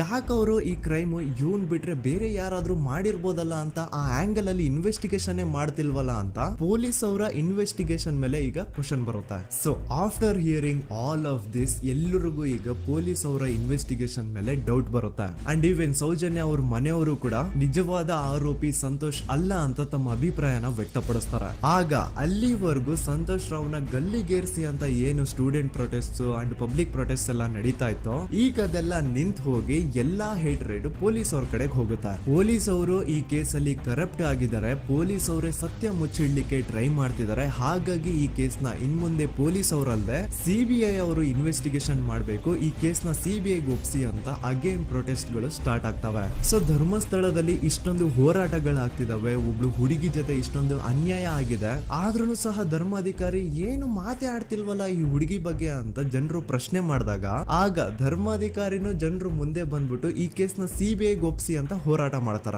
ನಂತರ ಈ ಒಂದು ಕೇಸು ಪೊಲೀಸ್ ಅವರಿಂದ ಸಿಬಿಐ ಕೈಗೆ ಹೋಗುತ್ತೆ. ಸಿಬಿಐ ಕೈಗೆ ಹೋಗಿದ ತಕ್ಷಣ ಇಲ್ಲೇನು ಸತ್ಯ ಹೊರಗ್ ಬಂದಿಲ್ಲ. ಆ ಸಿಬಿಐ ಅವರು 3-4 ವರ್ಷ ಟೈಮ್ ತಗೊಂಡು ಮತ್ತೆ ಈ ಒಂದು ಕೇಸ್ ನ ರೀ ಇನ್ವೆಸ್ಟಿಗೇಷನ್ ಮಾಡ್ತಾರ. ಆದ್ರೆ ಅಲ್ಲೇನು ಇನ್ವೆಸ್ಟಿಗೇಷನ್ ಮಾಡ್ಲಿಕ್ಕೆ ಉಳ್ದೇ ಇರಲ್ಲ. ಆ ಪೊಲೀಸ್ ಅವರು ಅವ್ರ ಕೈಯಲ್ಲಿ ಈ ಕೇಸ್ ಇದ್ದಷ್ಟು ದಿನ ಎಷ್ಟಾಗುತ್ತೋ ಅಷ್ಟು ಎವಿಡೆನ್ಸ್ ನ ಡಿಸ್ಟ್ರಾಯ್ ಮಾಡ್ಬಿಟ್ಟಿರ್ತಾರ. ಸೊ ಹಾಗಾಗಿ ಅಲ್ಲಿ ಸಿಬಿಐ ಅವ್ರಿಗೆ ಇನ್ವೆಸ್ಟಿಗೇಷನ್ ಮಾಡ್ಲಿಕ್ಕೆ ಏನ್ ಉಳ್ದೇ ಇರಲ್ಲ. ಆದ್ರೂ ಸ್ಟಿಲ್ ಅವರು 3-4 ಇಯರ್ಸ್ ಟೈಮ್ ತಗೊಂಡು ನಂತರ ಫೈನಲಿ ಒಂದು ರಿಪೋರ್ಟ್ ನ ಕೋರ್ಟ್ ಗೆ ಸಬ್ಮಿಟ್ ಮಾಡ್ತಾರೆ. ಅಂಡ್ ಸಿಬಿಐ ಅವರು ಕೋರ್ಟ್ ಗೆ ಸಬ್ಮಿಟ್ ಮಾಡಿರುವಂತಹ ಆ ಒಂದು ರಿಪೋರ್ಟ್ ಅಲ್ಲಿ ಏನಿತ್ತು ಅಂದ್ರೆ ಸಿಬಿಐ ಇನ್ವೆಸ್ಟಿಗೇಷನ್ ಕನ್ಫರ್ಮ್ಸ್ ದಟ್ ಈ ಒಂದು ಕ್ರೈಮ್ ನ ಸಂತೋಷ್ ರಾವೇ ಮಾಡಿದಾನೆ ಅಂತ. ಆದ್ರೆ ಐರೋನಿ ಈಸ್ ಇದೇ ಒಂದು ರಿಪೋರ್ಟ್ ಅಲ್ಲಿ ಇವ್ರು ಏನ್ ಹೇಳ್ತಾರೆ ಅಂದ್ರೆ ಅವ್ರಿಗೆ ಯಾವುದೇ ತರ ಎವಿಡೆನ್ಸ್ ಸಿಕ್ಕಿಲ್ಲ ಅಂತ. ಯಾಕಂದ್ರೆ ಈ ಸೌಜನ್ಯ ಕೇಸ್ ಪೊಲೀಸ್ ಅವ್ರ ಕೈಯಲ್ಲಿ ಇದ್ದಾಗ ಪೊಲೀಸ್ ಅವರು ತಮ್ಮ ನಿರ್ಲಕ್ಷ್ಯದಿಂದ ಎಲ್ಲಾ ಎವಿಡೆನ್ಸ್ ನ ಕಳ್ಕೊಂಡ್ಬಿಟ್ಟಿರ್ತಾರೆ. ಅಂತದ್ರಲ್ಲಿ ಯಾವ ಒಂದು ಆಧಾರದ ಮೇಲೆ ಇವರು ಸಂತೋಷ್ ರಾವೇ ಈ ಕ್ರೈಮ್ ನ ಮಾಡಿದ್ದಾರೆ ಅಂತ ಕ್ವಶನ್ ಮಾಡಿದಾಗ ಸಿಬಿಐ ಅವ್ರ ಕಡೆಯಿಂದ ನೋ ಆನ್ಸರ್. ನೋಡಿ, ಮೊದ್ಲು ಈ ಒಂದು ಕೇಸ್ ನ ಪೊಲೀಸ್ ಅವರು ಇನ್ವೆಸ್ಟಿಗೇಷನ್ ಮಾಡಿ ನಂತರ ಈ ಒಂದು ಕೇಸು ಸಿಬಿಐ ಅವ್ರ ಕೈಗೆ ಹೋಗಿ ಅವರು 3-4 ವರ್ಷ ಟೈಮ್ ತಗೊಂಡು ಇನ್ವೆಸ್ಟಿಗೇಷನ್ ಮಾಡಿ ದೆನ್ ಫೈನಲ್ ರಿಪೋರ್ಟ್ ನ ಕೋರ್ಟ್ ಗೆ ಸಬ್ಮಿಟ್ ಮಾಡೋಷ್ಟ್ರಲ್ಲಿ ಸುಮಾರು 5-6 ವರ್ಷ ಕಳೆದು ಹೋಗಿರುತ್ತೆ. ಅಂಡ್ ಸ್ಟಿಲ್ ಈ ಒಂದು ಕೇಸ್ ಅಲ್ಲಿ ಏನು ಕನ್ಕ್ಲೂಷನ್ ಸಿಕ್ಕಿರಲ್ಲ. ಎವ್ರಿ ಇಯರ್ ಸೌಜನ್ಯನ ಬರ್ತ್ಡೇ ಇದ್ದಾಗ ಅಥವಾ ತಿಥಿ ಇದ್ದಾಗ ಅವಳನ್ನ ನೆನೆಸ್ಕೊಂಡು ಅವಳ ಹೆಸರಲ್ಲಿ public protest and student protest ನಡೀತಾನೆ ಇರ್ತವೆ. ಸೊ ಒಂದು ದಿನ ಈ ಒಂದು ಪ್ರೊಟೆಸ್ಟ್ ಗಳ ನ್ಯೂಸ್ ಗಿರೀಶ್ ಮುಟ್ಟಣ್ಣನವರ ಗಮನಕ್ಕೆ ಬರುತ್ತೆ. ಯಾರೀ ಗಿರೀಶ್ ಮುಟ್ಟಣ್ಣನವರ ಅಂದ್ರೆ ಇವರು very honest X police man. ನೀವು ನಂಬಲ್ಲ, ಇವ್ರು ಪೊಲೀಸ್ ಆಫೀಸರ್ ಇದ್ದಾಗ ಪಬ್ಲಿಕ್ ಅಲ್ಲಿ ಒಬ್ಬ MLA ಹೊಡೆದಿರ್ತಾರ. ಅಷ್ಟೇ ಅಲ್ಲ, ಪೊಲೀಸ್ ಡಿಪಾರ್ಟ್ಮೆಂಟ್ ಅಲ್ಲಿ ಕರಪ್ಷನ್ ಇದೆ, ಕರಪ್ಷನ್ ಇದ್ದಿದ್ ಕಡೆ ನಾನ್ ಇರಲ್ಲ ಅಂತ ಹೇಳ್ಬಿಟ್ಟು ತಮ್ಮ ಪೊಲೀಸ್ ಡ್ಯೂಟಿನ ಬಿಟ್ಬಿಟ್ಟು ಈಗ ಸಮಾಜದಲ್ಲಿ ಏನೇ ಅನ್ಯಾಯ ಆಗಿದ್ರು ಅದ್ರ ಅಗೇನ್ಸ್ಟ್ ವಾಯ್ಸ್ ರೈಸ್ ಮಾಡ್ತಿದಾರ. ಸೊ ಈ ಗಿರೀಶ್ ಮುಟ್ಟಣ್ಣನವರಿಗೆ ಸೌಜನ್ಯ ಕೇಸ್ ಬಗ್ಗೆ ಗೊತ್ತಾದಾಗ ಅವ್ರಿಗೆ ಈ ಕೇಸು ತುಂಬಾನೇ ಕಾಡುತ್ತೆ. ಅಲ್ಲ, ಇಷ್ಟೊಂದು ವರ್ಷಗಳಾಗೋಯ್ತು ಆ ಹುಡುಗಿ ಜೊತೆ ಅನ್ಯಾಯ ಆಗಿ ಸ್ಟಿಲ್ ಈ ಒಂದು ಕೇಸ್ ನ ಕನ್ಕ್ಲೂಷನ್ ಸಿಕ್ತಿಲ್ವಲ್ಲ, ಏನ್ ನಡೀತಿದೆ ಧರ್ಮಸ್ಥಳದಲ್ಲಿ ಅರ್ಥ ಆಗ್ತಿಲ್ವಲ್ಲ ಅಂತ ಈ ಗಿರೀಶ್ ಅವರು ತಮ್ಮ ಹಳೆ ಪೊಲೀಸ್ ಕಾಂಟ್ಯಾಕ್ಟ್ಸ್ ನ ಯೂಸ್ ಮಾಡ್ಕೊಂಡು ಆ ಸೌಜನ್ಯ ಕೇಸ್ ಫೈಲ್ ನ ಒಂದು ಕಾಪಿನ ತಮ್ಮ ಹತ್ರ ತರಿಸ್ಕೋತಾರ. ಆ ಒಂದು ಕೇಸ್ ಫೈಲ್ ಅಲ್ಲಿ ಸೌಜನ್ಯ ಬಗ್ಗೆ ಅಷ್ಟೇ ಅಲ್ಲದೆ ಸಂತೋಷ್ ರಾವ್ ಬಗ್ಗೆನೂ ಇನ್ಫಾರ್ಮೇಶನ್ ಇರುತ್ತೆ. ಅಂಡ್ ಗಿರೀಶ್ ಅವರು ಸಂತೋಷ್ ಬಗ್ಗೆ ಇರುವಂತಹ ಇನ್ಫಾರ್ಮೇಶನ್ ನೋಡ್ತಾ ಇರ್ಬೇಕಾದ್ರೆ ಅವರು ಒಂದು ವಿಷಯನ ನೋಟಿಸ್ ಮಾಡ್ತಾರ. ಅದೇನಂತಂದ್ರೆ ಪೊಲೀಸ್ ಅವರು ಸಂತೋಷ್ ರಾವ್ನ ಬರೀ ಸೌಜನ್ಯ ಕೇಸಲ್ಲಿ ಒಂದೇ ಫಿಟ್ ಮಾಡಿರಲ್ಲ, ಸೌಜನ್ಯ ಸಾಯೋಕ್ಕಿಂತ 20 ದಿನ ಹಿಂದೆ ಧರ್ಮಸ್ಥಳದಲ್ಲೇ ನಡೆದಿರುವಂತಹ ಒಂದು ಕ್ರೈಮ್ ಅಲ್ಲಿನೂ ಸಹ ಸಂತೋಷ್ ರಾವೇ ಆರೋಪಿ ಅಂತ ಮೆನ್ಷನ್ ಮಾಡಿರ್ತಾರ. ಸೊ ಸೌಜನ್ಯ ಕೇಸ್ ಬಿಟ್ಟು ಆ ಇನ್ನೊಂದು ಕೇಸ್ ಯಾವ್ದು, ಅದಕ್ಕೂ ಸಂತೋಷ್ಗೂ ಏನ್ ಸಂಬಂಧ, ಅದ್ರಲ್ಲಿ ಯಾಕೆ ಸಂತೋಷ್ನ ಪೊಲೀಸ್ ಅವರು ಫಿಟ್ ಮಾಡಿದ್ರು ಅಂತ ಪ್ರತಿಯೊಂದು ಹೇಳ್ತೀನಿ. ಆದ್ರೆ ನಾನಿಲ್ಲಿ ಯಾರ್ದು ರಿಯಲ್ ನೇಮ್ಸ್ ನ ಬಳಸಲ್ಲ. ಯಾಕಂದ್ರೆ ಮುಂದೆ ಕೇಸಲ್ಲಿ ತುಂಬಾ ದೊಡ್ಡ ಪವರ್ಫುಲ್ ವ್ಯಕ್ತಿಗಳ ಹೆಸರುಗಳು ಬರ್ತವೆ. ಅಂಡ್ ನನ್ ವಿಡಿಯೋ ಯೂಟ್ಯೂಬ್ ಇಂದ ಡಿಲೀಟ್ ಆಗೋದು ನನ್ಗೆ ಇಷ್ಟ ಇಲ್ಲ. ಹಾಗಾಗಿ ನಾನಿಲ್ಲಿ ಯಾರ್ದು ರಿಯಲ್ ನೇಮ್ಸ್ ನ ಬಳಸ್ತಿಲ್ಲ. ಬಟ್ ಯಾರ ಬಗ್ಗೆ ಹೇಳ್ತಿದ್ದೀನಿ ಅಂತ ಒಂದ್ ಸ್ವಲ್ಪ ನೀವೇ ಅರ್ಥ ಮಾಡ್ಕೊಳ್ಳಿ. ನೋಡಿ, ಧರ್ಮಸ್ಥಳದಲ್ಲಿ ಮಾಫಿಯಾ ಕೈಂಡ್ ಆಫ್ ನಡೆಸ್ತಿರುವಂತಹ ಒಂದು ವೆರಿ ಪವರ್ಫುಲ್ ಗೌಡ್ರು ಕುಟುಂಬ ಇದೆ. ಇವ್ರ ಹತ್ರ ಬೇಜನ್ ಆಸ್ತಿ, ಬೇಜನ್ ದುಡ್ಡು, ಬೇಜನ್ ಪವರ್, ಬೇಜನ್ ಇನ್ಫ್ಲೂಯೆನ್ಸ್ ಎಲ್ಲಾನು ಇದೆ. ಆ ಊರಲ್ಲಿ ಈ ಗೌಡ್ರು ಕುಟುಂಬದ್ದು ಎಷ್ಟೊಂದು ಕಂಟ್ರೋಲ್ ಇದೆ ಅಂತಂದ್ರೆ ಅವ್ರನ್ನ ಎದುರು ಹಾಕೊಳ್ಳೋರೆ ಯಾರು ಇಲ್ಲ. ಅಂಡ್ ಈ ಒಂದು ಗೌಡ್ರು ಕುಟುಂಬ ಒಂದು ಪ್ರೈವೇಟ್ ಟ್ರಸ್ಟ್ ಹೆಸರಲ್ಲಿ ಒಂದು ವೆರಿ ಪಾಪ್ಯುಲರ್ ದೇವಸ್ಥಾನನ ಸುಮಾರು ವರ್ಷಗಳಿಂದ ತಲೆ ಮಾರುಗಳಿಂದನೂ ನಡ್ಸ್ಕೊಂಡ್ ಬಂದಿರ್ತಾರ. ಅದೇ ಒಂದು ದೇವಸ್ಥಾನದಲ್ಲಿ 60 ವರ್ಷ ವಯಸ್ಸಾಗಿರುವಂತಹ ನಾರಾಯಣ ಅನ್ನೋ ಒಬ್ಬ ವ್ಯಕ್ತಿ ಮಾವುತನಾಗಿ ಕೆಲಸ ಮಾಡ್ತಿರ್ತಾನ. ನಾರಾಯಣ ಅವ್ರ ತಂದೆನೂ ಅದೇ ದೇವಸ್ಥಾನದಲ್ಲಿ ಮಾವುತಾಗಿ ಕೆಲಸ ಮಾಡ್ತಾ ಇದ್ರು, ಅವ್ರ ತಂದೆನೂ ಅದೇ ದೇವಸ್ಥಾನದಲ್ಲಿ ಮಾವುತಾಗಿ ಕೆಲಸ ಮಾಡ್ತಾ ಇದ್ರು. ಸೊ ಹೀಗೆ ತಲೆ ಮಾರುಗಳಿಂದ ಮಾವುತಾಗಿನೇ ನಾರಾಯಣನ ಕುಟುಂಬ ಆ ಒಂದು ದೇವಸ್ಥಾನದಲ್ಲಿ ಕೆಲಸ ಮಾಡ್ತಾ ಇರುತ್ತೆ. ಸೊ ಒಮ್ಮೆ ತುಂಬಾ ವರ್ಷಗಳ ಹಿಂದೆ ನಾರಾಯಣ ಅವ್ರ ತಂದೆ ಆ ದೇವಸ್ಥಾನದಲ್ಲಿ ಮಾವುತಾಗಿ ಕೆಲಸ ಮಾಡ್ತಾ ಇರ್ಬೇಕಾದ್ರೆ ಆಗಿನ ದೇವಸ್ಥಾನದ ಧರ್ಮಾಧಿಕಾರಿ ಆ ಮಾವುತನ ಕೆಲ್ಸದ ಮೇಲೆ ಇರುವಂತಹ ನಿಷ್ಠೆ, ಅವನ ನಿಯತ್ತು ಅಂಡ್ ತಲೆಮಾರುಗಳಿಂದ ಅವರು ದೇವಸ್ಥಾನಕ್ಕೆ ಸಲ್ಲಿಸ್ತಿರುವಂತಹ ಸೇವೆನ ಮೆಚ್ಚಿ ಆ ಧರ್ಮಾಧಿಕಾರಿ ಆ ನಾರಾಯಣ ಅವ್ರ ತಂದೆ ಆ ಮಾವುತನಿಗೆ ಒಂದು ಜಮೀನ್ ಕೊಡ್ತಾರೆ ಆಸ್ ಎ ಗಿಫ್ಟ್ ಆಗಿ. ಸೊ ಈಗ ಫ್ಲಾಶ್ ಬ್ಯಾಕ್ ಇಂದ ಒಂದ್ ಸ್ವಲ್ಪ ಮುಂದೆ ಬರುವ 2010-11ರಲ್ಲಿ ಯಾವೊಂದು ಜಮೀನ ಆಗಿನ ಧರ್ಮಾಧಿಕಾರಿ ನಾರಾಯಣ ಅವ್ರ ತಂದೆಗೆ ಆಸ್ ಎ ಗಿಫ್ಟ್ ಆಗಿ ಕೊಟ್ಟಿದ್ರು, ಈಗ ನಾರಾಯಣ ಅವ್ರ ತಂದೆ ಸತ್ ಹೋಗಿ ಆ ಒಂದು ಜಮೀನು ನಾರಾಯಣ ಹೆಸರಿಗೆ ಆಗಿರುತ್ತೆ. ಅಂಡ್ ಆಗಷ್ಟೇ ಗೊತ್ತಾಗುತ್ತೆ ಆ ಜಮೀನ ವೆರಿ ಆಪೋಸಿಟ್ ಒಂದು ದೊಡ್ಡ ಹೈವೇ ಬರ್ತಿದೆ ಅಂಡ್ ಅದರಿಂದ ಜಮೀನ ರೇಟು 10 ಪಟ್ಟು ಜಾಸ್ತಿ ಆಗುತ್ತೆ ಅಂತ. ಸೊ ಈ ವಿಷಯ ಗೊತ್ತಾಗಿ ನೋಡಿ, ದಾನ ಮಾಡದಂತಹ ಧರ್ಮಾಧಿಕಾರಿ ಅಂತೂ ಸತ್ ಹೋದ್ರು, ಆದ್ರೆ ಅವ್ರ ಮುಂದಿನ ಪೀಳಿಗೆ ಅವ್ರಿಗೆ ಈ ಜಮೀನ್ ಮೇಲೆ ಕಣ್ಬಿದ್ದು ನಾರಾಯಣ ಅವ್ರ ಹತ್ರ ಆ ಜಾಗನ ವಾಪಸ್ ಕೇಳ್ತಾರ. ಆದ್ರೆ ನಾರಾಯಣ ಕೊಡಲ್ಲ. ಇಲ್ಲ, ನಾನ್ ಯಾಕೆ ಕೊಡ್ಲಿ, ನಮ್ ತಂದೆಯಿಂದ ಸಿಕ್ಕಿರುವಂತಹ ಜಮೀನ್ ಇದು, ನಮ್ ತಂದೆಯ ಕೊನೆ ಗುರುತು ಇದು ನನ್ನ ಹತ್ರ ಇರೋದು, ಸೊ ಇದನ್ನ ನಾನು ಯಾವುದೇ ಕಾರಣಕ್ಕೂ ಬಿಟ್ಕೊಡಲ್ಲ ಅಂತ ಆ ಗೌಡ್ರು ಕುಟುಂಬನ ನಾರಾಯಣ ಎದುರು ಹಾಕೋತಾರ. ಆಗ ಗೌಡ್ರು ಕುಟುಂಬದವ್ರಿಗೆ ಕೋಪ ಬಂದು ಅವ್ರೇನ್ ಮಾಡ್ತಾರೆ ಅಂದ್ರೆ ನಾರಾಯಣ ಮನೆಗೆ ನೀರಿನ ಸಪ್ಲೈ ಇರುತ್ತಲ್ವಾ ಅದನ್ನ ಬಂದ್ ಮಾಡ್ತಾರ, ಎಲೆಕ್ಟ್ರಿಸಿಟಿ ಸಪ್ಲೈನು ಕಟ್ ಆಫ್ ಮಾಡ್ತಾರ, ಊರಲ್ಲಿರುವಂತಹ ಎಲ್ಲಾ ಚರಂಡಿಗಳನ್ನ ಕ್ಲೀನ್ ಮಾಡಿ ಆ ಕಸ ಏನಿರುತ್ತೋ ಅದನ್ನ ತಂದು ನಾರಾಯಣ ಮನೆ ಮುಂದೆ ಹಾಕ್ತಾರ. ಇಷ್ಟೇ ಅಲ್ಲ, ನಾರಾಯಣ ಅವ್ರ ಹೆಂಡತಿ ಮಕ್ಕಳು ಎಲ್ಲಾದ್ರೂ ಆಚೆ ಹೋಗ್ತಾ ಬರ್ತಾ ಇದ್ರೆ ಅವ್ರನ್ನ ಕೆಟ್ಟದಾಗ ಬೈಯೋದು, ಹೊಡ್ಕೊಳ್ಳೋದು, ಬಡ್ಕೊಳ್ಳೋದೆಲ್ಲ ಮಾಡ್ತಿರ್ತಾರ. ಇಷ್ಟೆಲ್ಲ ಆಗ್ತಾ ಇದ್ರು ಸ್ಟಿಲ್ ನಾರಾಯಣ ಮಾತ್ರ ಆ ಜಾಗನ ಬಿಟ್ಕೊಡಲ್ಲ. ಆ ಜಾಗದ್ಗೋಸ್ಕರ ನೀನ್ ಬೇಕಿದ್ರೆ ಇದನ್ನೆಲ್ಲ ಸಹಿಸ್ಕೊಂಡಿರಪ್ಪ, ನಮ್ ಕೈಲಂತೂ ಆಗಲ್ಲ ಅಂತ ನಾರಾಯಣನ ಹೆಂಡತಿ ಮಕ್ಕಳು ಅವನ್ನ ಬಿಟ್ಟು ಬೇರೆ ಊರಿಗೆ ಹೋಗ್ಬಿಡ್ತಾರ. ಈಗ ಮನೆಯಲ್ಲಿ ನಾರಾಯಣ ಅಂಡ್ 45 ವರ್ಷ ವಯಸ್ಸಿರುವಂತಹ ನಾರಾಯಣ ಅವ್ರ ತಂಗಿ ಯಮುನಾ ಅವ್ರು ಮಾತ್ರ ಇಬ್ರೇ ಇರ್ತಾ ಇದ್ರು. ಸೊ ಒಂದೊಳ್ಳೆ ಅವಕಾಶ ನೋಡ್ಕೊಂಡು 21 ಸೆಪ್ಟೆಂಬರ್ 2012 ಮನೆಯಲ್ಲಿ ನಾರಾಯಣ ಹಾಗೂ ಯಮುನಾ ಇರ್ಬೇಕಾದ್ರೆ ಯಾರೋ ಮನೆ ಒಳಗಡೆ ನುಗ್ಗಿ ನಾರಾಯಣನ್ಗೆ ಹೊಡೆದು ಯಮುನಾಗೂ ಸಹ ಹೊಡೆದು ನಂತರ ಅವಳು ಮಾಡಿ ದೆನ್ ನಾರಾಯಣ ಹಾಗೂ ಯಮುನನ ತಲೆನ ಒಂದು ರುಬ್ಬೋ ಗುಂಡಿಂದ ಚಚ್ಚಿ ಸಾಯಿಸ್ಬಿಡ್ತಾರ. ಈ ಕೊಲೆ ಆಗಿದ್ದು ಕಳ್ಳತನಗೋಸ್ಕರ ಅಂತ ಪೊಲೀಸ್ ಅವರು ತಮ್ಮ ರಿಪೋರ್ಟ್ ಅಲ್ಲಿ ಬರೀತಾರ. ಆದ್ರೆ ಪಾಯಿಂಟ್ ಏನ್ ಗೊತ್ತಾ, ಆ ಮನೇಲಿ ಒಂದ್ ಸ್ವಲ್ಪನೂ ಹಣ ಆಗ್ಲಿ ಅಥವಾ ಬಂಗಾರ ಆಗ್ಲಿ ಕಳ್ಳತನ ಆಗಿರಲ್ಲ. ಕಳ್ಳತನ ಆಗಿರೋದು ಕೇವಲ ಆ ಮೇನ್ ರೋಡ್ ಅಲ್ಲಿ ಇದ್ದಂತಹ ಪ್ರಾಪರ್ಟಿ ಪೇಪರ್ಸ್. ಎಂತ ಕೋಇನ್ಸಿಡೆನ್ಸ್ ನೋಡಿ, ಯಾವ ಒಂದು ಜಮೀನಿನ ಪತ್ರ ನಾರಾಯಣ ಮನೆಯಿಂದ ಕಳ್ಳತನ ಆಗಿದ್ವೋ ಅದೇ ಒಂದು ಜಮೀನಲ್ಲಿ 10 ವರ್ಷ ಆದ ನಂತರ ಒಂದು ದೊಡ್ಡ ಹೋಟೆಲ್ ಸ್ಥಾಪನೆ ಆಗುತ್ತೆ ಅಂಡ್ ಆ ಹೋಟೆಲ್ ನ ಇನಾಗ್ರೇಷನ್ ಗೆ ಚಿಕ್ಕ ಗೌಡ್ರು ಬರ್ತಾರ. ಸೊ ಈಗೇನು ನಾರಾಯಣ ಹಾಗೂ ಯಮುನನ ಕೊಲೆ ಆಗಿದ್ಯೋ ಇದಾಗಿದ್ದು 20 ದಿನ ಆದ್ಮೇಲೆ ಸೌಜನ್ಯ ಜೊತೆ ಅಂತ ನಿರ್ದಯ ಘಟನೆ ಆಗಿದ್ದು. ಸೊ ಪೊಲೀಸ್ ಅವರು ಸೌಜನ್ಯ ಕೇಸಲ್ಲಿ ಸಂತೋಷ್ ರಾವ್ನ ಫಿಟ್ ಮಾಡೋದಲ್ದೆ ಈ ಒಂದು ನಾರಾಯಣ ಹಾಗೂ ಯಮುನಾ ಕೇಸಲ್ಲೂ ಸಹ ಸಂತೋಷ್ ರಾವ್ನೆ ಫಿಟ್ ಮಾಡಿರ್ತಾರ. ಇಲ್ಲಿ ಡೇಟ್ಸ್ ನ ಸ್ವಲ್ಪ ನೆನ್ಪಿಟ್ಕೊಳ್ಳಿ. ನಾರಾಯಣ ಹಾಗೂ ಯಮುನನ ಕೊಲೆ ಆಗಿದ್ದು 21 ಸೆಪ್ಟೆಂಬರ್ 2012 ಅಂಡ್ ಸಂತೋಷ್ ರಾವ್ ಧರ್ಮಸ್ಥಳ ಬಂದಿದ್ದು 9 ಅಕ್ಟೋಬರ್ 2012, 20 ದಿನ ಆದ್ಮೇಲೆ. ಸೊ ನಾರಾಯಣ ಹಾಗೂ ಯಮುನನ ಕೊಲೆ ಆದಾಗ ಊರಲ್ಲೇ ಇಲ್ದೆ ಎಲ್ಲೋ ಶೃಂಗೇರಿಯಲ್ಲಿ ಯಾವುದೋ ಒಂದು ಹೋಟೆಲ್ ಅಲ್ಲಿ ಕೆಲಸ ಮಾಡ್ತಿದ್ದಂತಹ ಸಂತೋಷ್ ರಾವ್ ಹೇಗೆ ಈ ಒಂದು ಕೇಸಲ್ಲಿ ಆರೋಪಿ ಆಗ್ತಾನೆ? ಸೊ ಇದೇ ಒಂದು ಪಾಯಿಂಟ್ ನ ನೋಟಿಸ್ ಮಾಡಿ ಗಿರೀಶ್ ಮುಟ್ಟಣ್ಣನವರು ಧರ್ಮಸ್ಥಳಕ್ಕೆ ಬಂದು ಸಂತೋಷ್ ನ ಲಾಯರ್ ಜೊತೆ ಡಿಸ್ಕಸ್ ಮಾಡ್ತಾರ. ದೆನ್ ಫೈನಲಿ ಏನೋ ತಪ್ಪು ಮಾಡದೆ ಸುಳ್ಳು ಆರೋಪಗಳಿಂದ ಕರಪ್ಟ್ ಪೊಲೀಸ್ ಆಫೀಸರ್ಸ್ ನ ಮಿಸ್ಲೀಡಿಂಗ್ ಇನ್ವೆಸ್ಟಿಗೇಷನ್ ಇಂದ ಸಂತೋಷ್ ರಾವ್ ತನ್ನ ಜೀವನದ 8-10 ವರ್ಷನ ಜೈಲಲ್ಲಿ ಕಳೆದು ಫೈನಲಿ ರಿಲೀಸ್ ಆಗ್ತಾನೆ. ಒಂಥರ ಈ ಕೇಸಿಂದ ಸಂತೋಷ್ ರಾವ್ನ ಇಡೀ ಲೈಫ್ ಸ್ಪಾಯ್ಲ್ ಆಗೋಯ್ತು.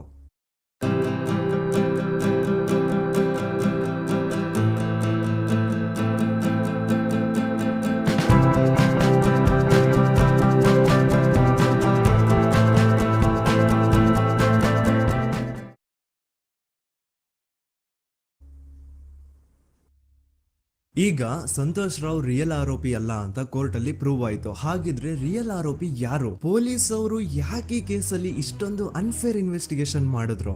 ಯಾರ ರಿಯಲ್ ಹೆಸರನ್ನ ಮುಚ್ಚಿಡ್ಲಿಕ್ಕೆ ಪೊಲೀಸ್ ಆಫೀಸರ್ಸ್ ಈ ಒಂದು ಕೇಸಲ್ಲಿ ಸಂತೋಷ್ ರಾವ್ನ ಹಾಕ್ಸಿದ್ರು? ಇದೆಲ್ಲ ಥಿಂಕ್ ಮಾಡ್ತಾ ಹೋದ್ರೆ ನೋಡಿ, ಆ ಊರಲ್ಲಿ ಆ ಪೊಲೀಸ್ ಆಫೀಸರ್ಸ್ಗೆ ಲಂಚ ಕೊಡೋಷ್ಟು, ಒಂದು ಪೊಲೀಸ್ ಇನ್ವೆಸ್ಟಿಗೇಷನ್ ನ ಸ್ಟಾಪ್ ಮಾಡೋಷ್ಟು ಅಥವಾ ಇನ್ವೆಸ್ಟಿಗೇಷನ್ ನ ಮಿಸ್ಲೀಡ್ ಮಾಡೋಷ್ಟು ಇನ್ಫ್ಲುಯೆನ್ಸ್ ಆಗ್ಲಿ, ಪವರ್ ಆಗ್ಲಿ ಅಥವಾ ಮನಿ ಆಗ್ಲಿ ಊರಿನ ಗೌಡ್ರ ಹತ್ರ ಮಾತ್ರ ಇದ್ದಿದ್ದು. ಸೊ ಈಗ ಸಂಶಯದ ಮುಳ್ಳು ಗೌಡ್ರ ಕಡೆ ತಿರುಗುತ್ತಾ ನೋಡಿ.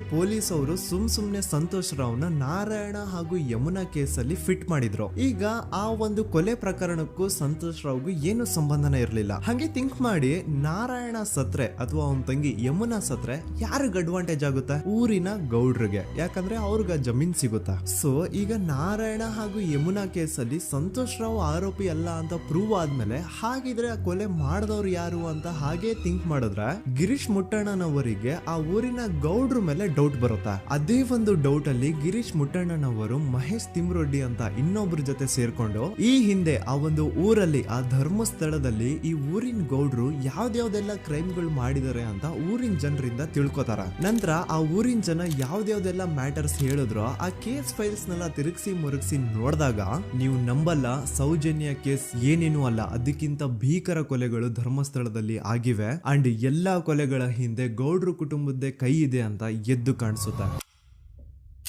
1977 ವೇದಾವಲ್ಲಿ ಕೇಸ್. ಧರ್ಮಸ್ಥಳ ಹತ್ತಿರ SDM ಪ್ರೈಮರಿ ಅಂಡ್ ಹೈಸ್ಕೂಲ್ ಅಂತ ಒಂದು ಸ್ಕೂಲ್ ಇರುತ್ತೆ. ಅಂಡ್ ಈ ಒಂದು ಪ್ರೈವೇಟ್ ಸ್ಕೂಲ್ ಬೇರೆ ಯಾರ್ದು ಅಲ್ಲ, ಆ ಗೌಡ್ರ ಕುಟುಂಬದ. ಈ ಸ್ಕೂಲ್ ಅಲ್ಲಿ 1977 ಅಲ್ಲಿ ವೇದಾವಲ್ಲಿ ಅಂತ ಒಬ್ರು ಟೀಚರ್ ವರ್ಕ್ ಮಾಡ್ತಿರ್ತಾರ. ವೇದಾವಲ್ಲಿ ಆ ಟೀಚರ್ ಜಾಬ್ಗೆ ತುಂಬಾನೇ ಓವರ್ ಕ್ವಾಲಿಫೈಡ್. ಅವರ ಕ್ವಾಲಿಫಿಕೇಶನ್ಸ್ ನ ಗಮನದಲ್ಲಿ ಇಟ್ಕೊಂಡ್ರೆ ಅವ್ರಿಗೆ HM ಅಥವಾ ಪ್ರಿನ್ಸಿಪಲ್ ನ ಪೋಸ್ಟ್ ಸಿಗ್ಬೇಕು. ಆದ್ರೂ ಸಹ ವೇದಾವಲ್ಲಿ ಆಸ್ ಎ ಟೀಚರ್ ಆಗಿನೇ ಕೆಲಸ ಮಾಡ್ಕೊಂಡು ಹೋಗ್ತಿರ್ತಾರ. ಒಮ್ಮೆ ಏನಾಗುತ್ತೆ, ಸ್ಕೂಲ್ ಅಲ್ಲಿ ಪ್ರಿನ್ಸಿಪಲ್ ನ ಪೋಸ್ಟ್ ಖಾಲಿ ಆಗುತ್ತೆ. ಅಂಡ್ ಆ ಒಂದು ಪೋಸ್ಟ್ ಗೆ ಎಲ್ರು ಏನ್ ಅನ್ಕೊಳ್ತಾರೆ, ವೇದಾವಲ್ಲಿನೇ ಸೆಲೆಕ್ಟ್ ಮಾಡೋದು ಅಂತ. ಆದ್ರೆ ವೇದಾವಲ್ಲಿಯ ಕ್ಯಾಸ್ಟ್ ಬೇರೆ ಇದೆ ಅನ್ನೋ ಒಂದೇ ಒಂದು ಕಾರಣಕ್ಕೆ ಆ ಪ್ರಿನ್ಸಿಪಲ್ ನ ಪೋಸ್ಟ್ ವೇದಾವಲ್ಲಿಗೆ ಸಿಗದೆ ಬೇರೆ ಯಾರನ್ನೋ ತಂದು ಕೂರಿಸ್ಬಿಟ್ಟಿರ್ತಾರ. ಇದರಿಂದ ಟೀಚರ್ ವೇದಾವಲ್ಲಿಗೆ ತುಂಬಾ ಕೋಪ ಬಂದು ಅವ್ರ ಸ್ಕೂಲ್ ಮುಂದೆ ಪ್ರೊಟೆಸ್ಟ್ ಮಾಡೋದ್ ಸ್ಟಾರ್ಟ್ ಮಾಡ್ತಾರ. ಅಂಡ್ ಈ ವಿಷಯ ಸ್ಕೂಲ್ ನ ಓನರ್ಸ್ ಗೆ ಇಷ್ಟ ಆಗಲ್ಲ. ಸೊ ಅವರು ಆ ಕೋಪನ ಹಾಗೆ ಮನ್ಸಲ್ಲಿ ಇಟ್ಕೊಂಡಿರ್ತಾರ. ಒಮ್ಮೆ ಏನಾಗುತ್ತೆ, ಸ್ಕೂಲ್ ರಜೆ ಇರುತ್ತೆ, ವೇದಾವಲ್ಲಿ ಮನೇಲಿ ಇರ್ತಾರ.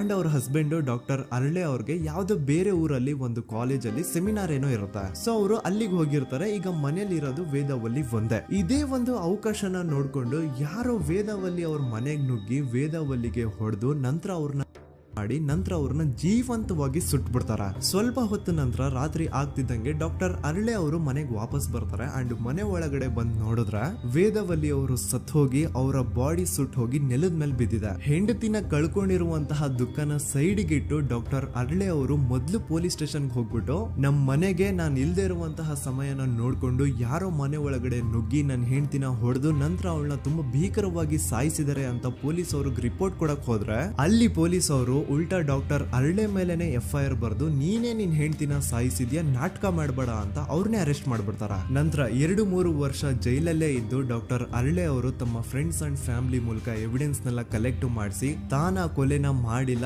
ತಾನ್ ತನ್ನ ಹೆಂಡತಿನ ಸಾಯಿಸಿಲ್ಲ ಅಂತ ಕೋರ್ಟ್ ಅಲ್ಲಿ ಪ್ರೂವ್ ಮಾಡ್ಕೊಂಡು ಜೈಲಿಂದ ರಿಲೀಸ್ ಆಗ್ತಾರ. ಸೊ ಈಗ ಡಾಕ್ಟರ್ ಅರಳೆ ಅವರು ಈ ಒಂದು ಕ್ರೈಮ್ ನ ಮಾಡಿಲ್ಲ ಅಂತಂದ್ರೆ ವೇದಾವಲ್ಲಿನ ಅಷ್ಟು ಭೀಕರವಾಗಿ ಸಾಯಿಸಿದವ್ರು ಯಾರು? ಈ ವಿಷಯ ಇವತ್ತಿನವರೆಗೂ ಗೊತ್ತಾಗಿಲ್ಲ.